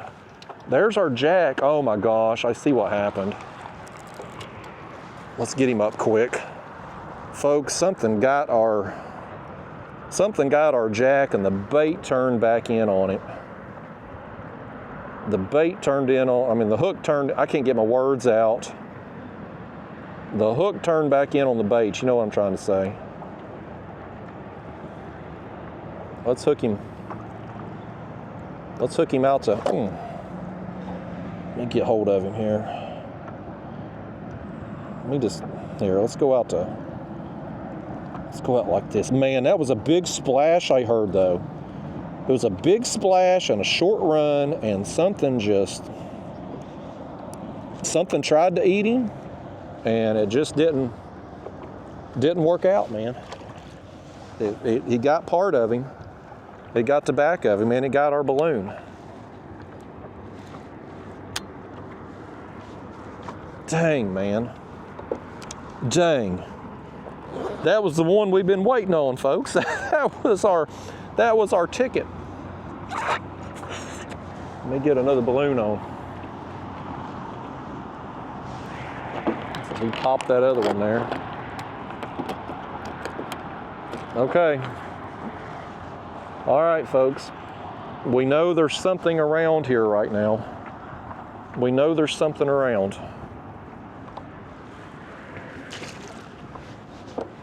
Let's get him out. Let's get some distance. I want to get him away from me because that was a big splash, man. Something come up for him, and I don't know what went wrong to cause that hook to turn back in, but it cost us.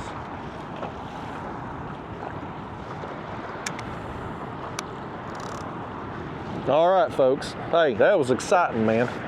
Here we are, we're about out of battery life too, and that's when the excitement's about to start. Hey, I'll tell you what I'm gonna do. Let me see where I'm at. Yeah, we've only got just a little bit longer of battery life. Here's what I'm thinking. Because I'm gonna fish longer today, I think I'm gonna go ahead and cut the camera off, just turn it completely off. When I get bit, I'll turn it back on. Let me get out of this guy's way here. He's barreling through. When I get bit, I'll turn it back on and we'll try to go till the battery dies, I guess. Because we're gonna run out of battery here way before I'm gonna run out of time to fish today. This camera battery pack, I get about 4 hours. So, yeah, we're getting close to the 4-hour mark. So anyway, y'all, I'll cut the camera off. If I get another shark, we'll turn it back on. If I don't, we'll just call this the end of the video. How about that?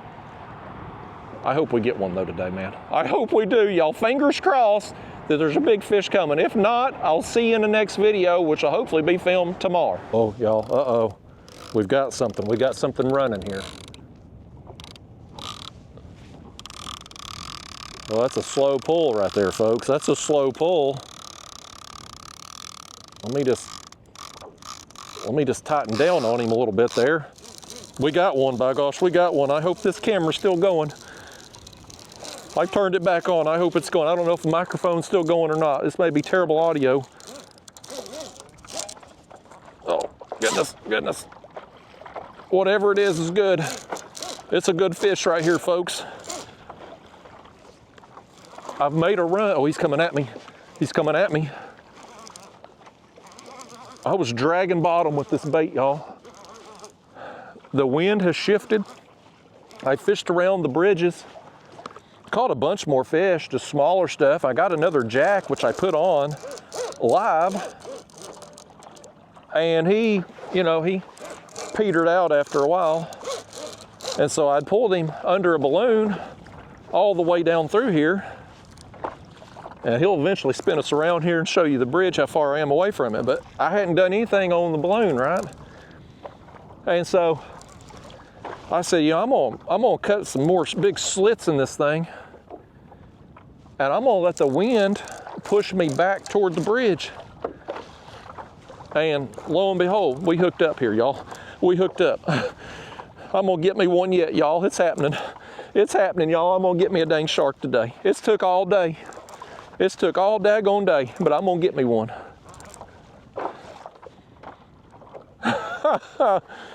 Yes, y'all. I'm so excited about this fish. I was having a good day anyway, even though we wasn't getting any action from the sharks. Just throwing the light tackle rod around the bridge was an amazing time. It's a lot of fun doing that. Just catching who knows what, but man, I really wanted a shark today. And when we had that one go after the jack and give a little run there by the bridge, then nothing. And then I've fished, I don't know how long it's been now, a while, and just nothing happened. I was like, man, it ain't my day for a shark. It just ain't gonna happen today. But time and persistence, folks, time, what they say, Father Time is undefeated. They're talking about death in that situation, but nevertheless, you put enough time in on the water, same deal, man. We dragging around a piece of cut bait out here. Oh man. I think I'm right over the top of this thing, y'all. I hope this camera battery goes, man. I hope it. I'm gonna back off the drag just a little bit now. I hope this battery will stay going. I hope the microphone will stay going. Oh man, I want to see this thing. I don't think this one is, you know, this one's not so big that we're not going to see it. But it may take a while. It may take longer than my camera battery. I may have to turn this damn camera off again. I know some of you out there probably be like, well, Justin, why don't you just stick a new battery in the camera? Well, one, that's a lot of hassle to do that out here on the water, especially salt water. I don't want to get anything corroded taking a battery compartment out. But the other thing too is, like, even if I get a new camera battery, my microphone, I can't change out my microphone battery because it's just a rechargeable deal. So, you know, if you don't have good audio, you don't have much video. But anyway, none of that matters. I just hope the damn thing stays running.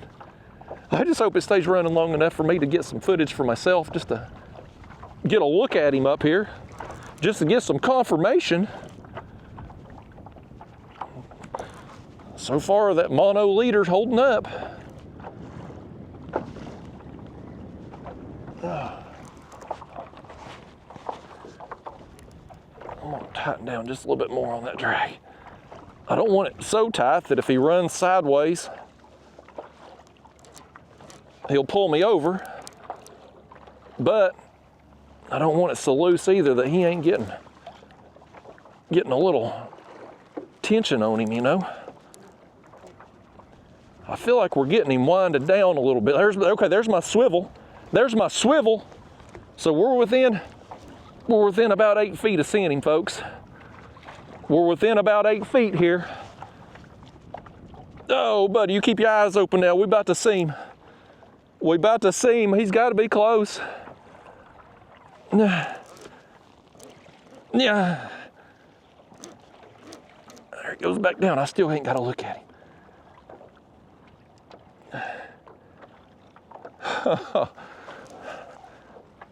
This one ate a whole jack. The jack I had on was smaller than the first one that we had on. I thought he might have a better chance of getting eaten. I can't get this dang thing up. We are so close right now. I just want to get a look at him. I'm probably not going to get him unhooked out here anyway. Out here in open water, especially with the wind starting to kind of pick back up and waves getting a little bigger. Like, I'm not going to be able to get that hook out. I'm just going to have to cut him when we get him up here close, but I want to see him before we cut him. Oh, okay. There he goes back again. He's mad. He's mad at it. Oh, buddy, I'm excited about this, y'all. This is redemption, buddy. This is payoff, man. Missing that first one. Spending all afternoon out here, buddy. We got one, buddy. Okay, there he is. There he is. A nice, I can't tell. Is that a black tip? I think that's a black tip. That's a good one too, buddy. That's a good one. Let's get him over here beside us if we can. My kayak's 11 feet long, so we can kind of, I'd say he's probably 5 foot there, give or take. Come here, fish, come here, before my battery craps out. Come on, you come back over here. Get over here a little closer now. Get over here a little closer, why don't you? Oh, buddy, that's awesome. That's awesome. Come over here. He ain't done, man. This is a strong fish. These things are so strong, they just will not quit. There's no quitting these things. But this right here is what I was hoping. And I'm wondering now if I wasn't a complete idiot today having the bait under the balloon the whole time, because I'd come down here, you know, trolled my way down. And then I said, you know, let's just take the damn balloon off and try to fish on bottom, and then boom. Maybe we should have been doing that all day. Again, you can second guess yourself till you're blue in the face. But bottom line is, it took all daggone afternoon, but we got what we were wanting today. And that's awesome, man. That is so awesome. I love these things. Oh, he's not done. He's gonna take back off. He got a second wind. Look at him go now. He got a second wind, folks. Ah, tighten back down. Goodness gracious, he ate his spinach or something.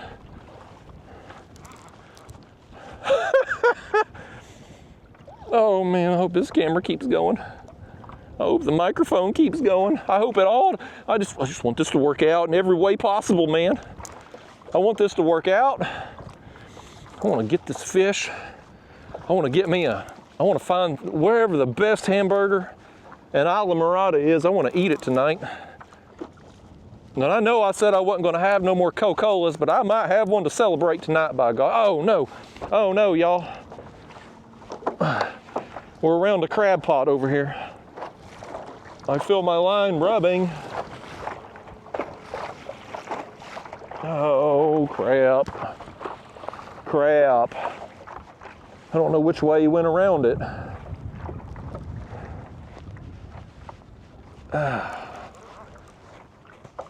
Okay, okay.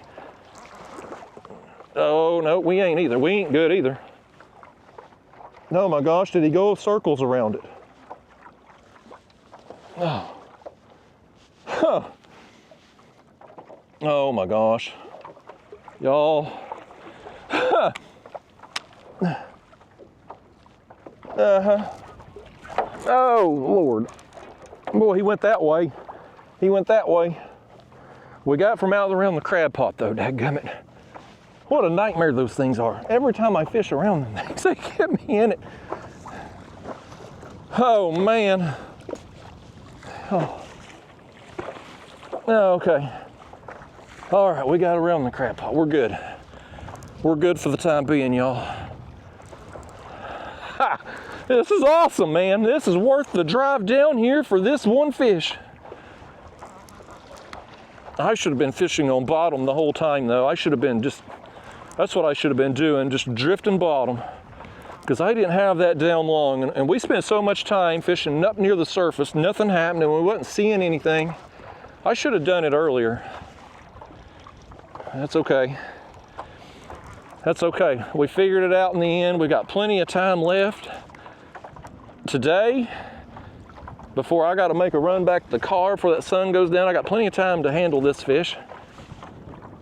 I get him up here again, I'm just going to cut him, because again, I'm not going to be able to get this hook out here in open water, especially as choppy as it's getting. Okay, I see my swivel again. Oh, Lord. I got to back off that drag. That's exactly what you don't want to do right there, folks, is get sideways with a big fish. That's what you don't want to do. That's a recipe for disaster, and I just done it. I've made a lot of stupid mistakes today.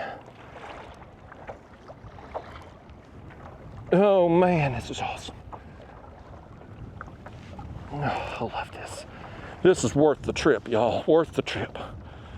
Oh man, if the camera just shuts off, y'all, I'm sorry. It just is what it is. If the microphone crapped out and you're getting a bunch of wind noise, I'm sorry. This is awesome. This is so awesome, man. My day's made right here, y'all. My day is made.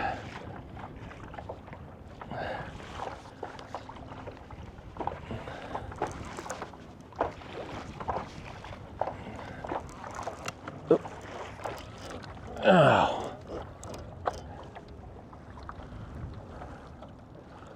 I'm tired. This is a strong fish. This is a good one. I think he's probably around 5 foot. Over 4, under 5 maybe. Just judging on, again, my kayak's 11 feet, so, you know, just judging, basing on sizing him up with the length of my kayak. He's a good size to catch in a kayak, that's for dang sure. Because it don't take all day to get him in. And normally these have like acrobatic jumps, but I guess because I caught him so deep, he just stayed down. Oh man, this is awesome, y'all. I love it. Love it.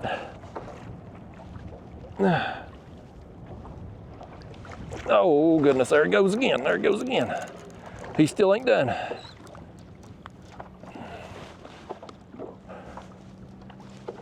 Oh, my arm's tired, y'all. One of you's helped me out. Come through that screen already. Come through that screen, take over a minute, would you? Help me out here, folks.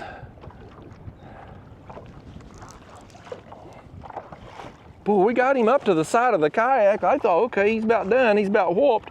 And then he took off on that long run, and now I ain't got to see him again.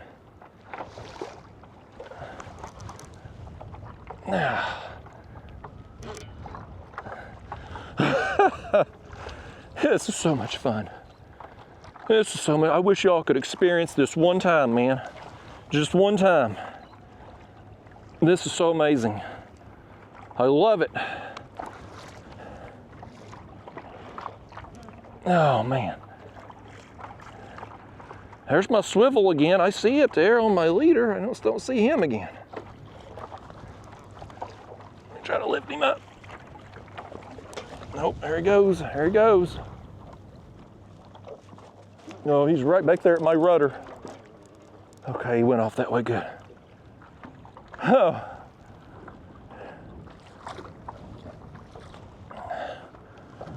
Oh man. Oh, my arms are tired, y'all. All right, y'all, my camera battery is dead. I busted my phone out. There he is, man. What a battle. That's been a beast, buddy. What an awesome experience. I'm gonna get him up here one more time and I'm gonna let him go. That's awesome. Day 1 in Florida success, man.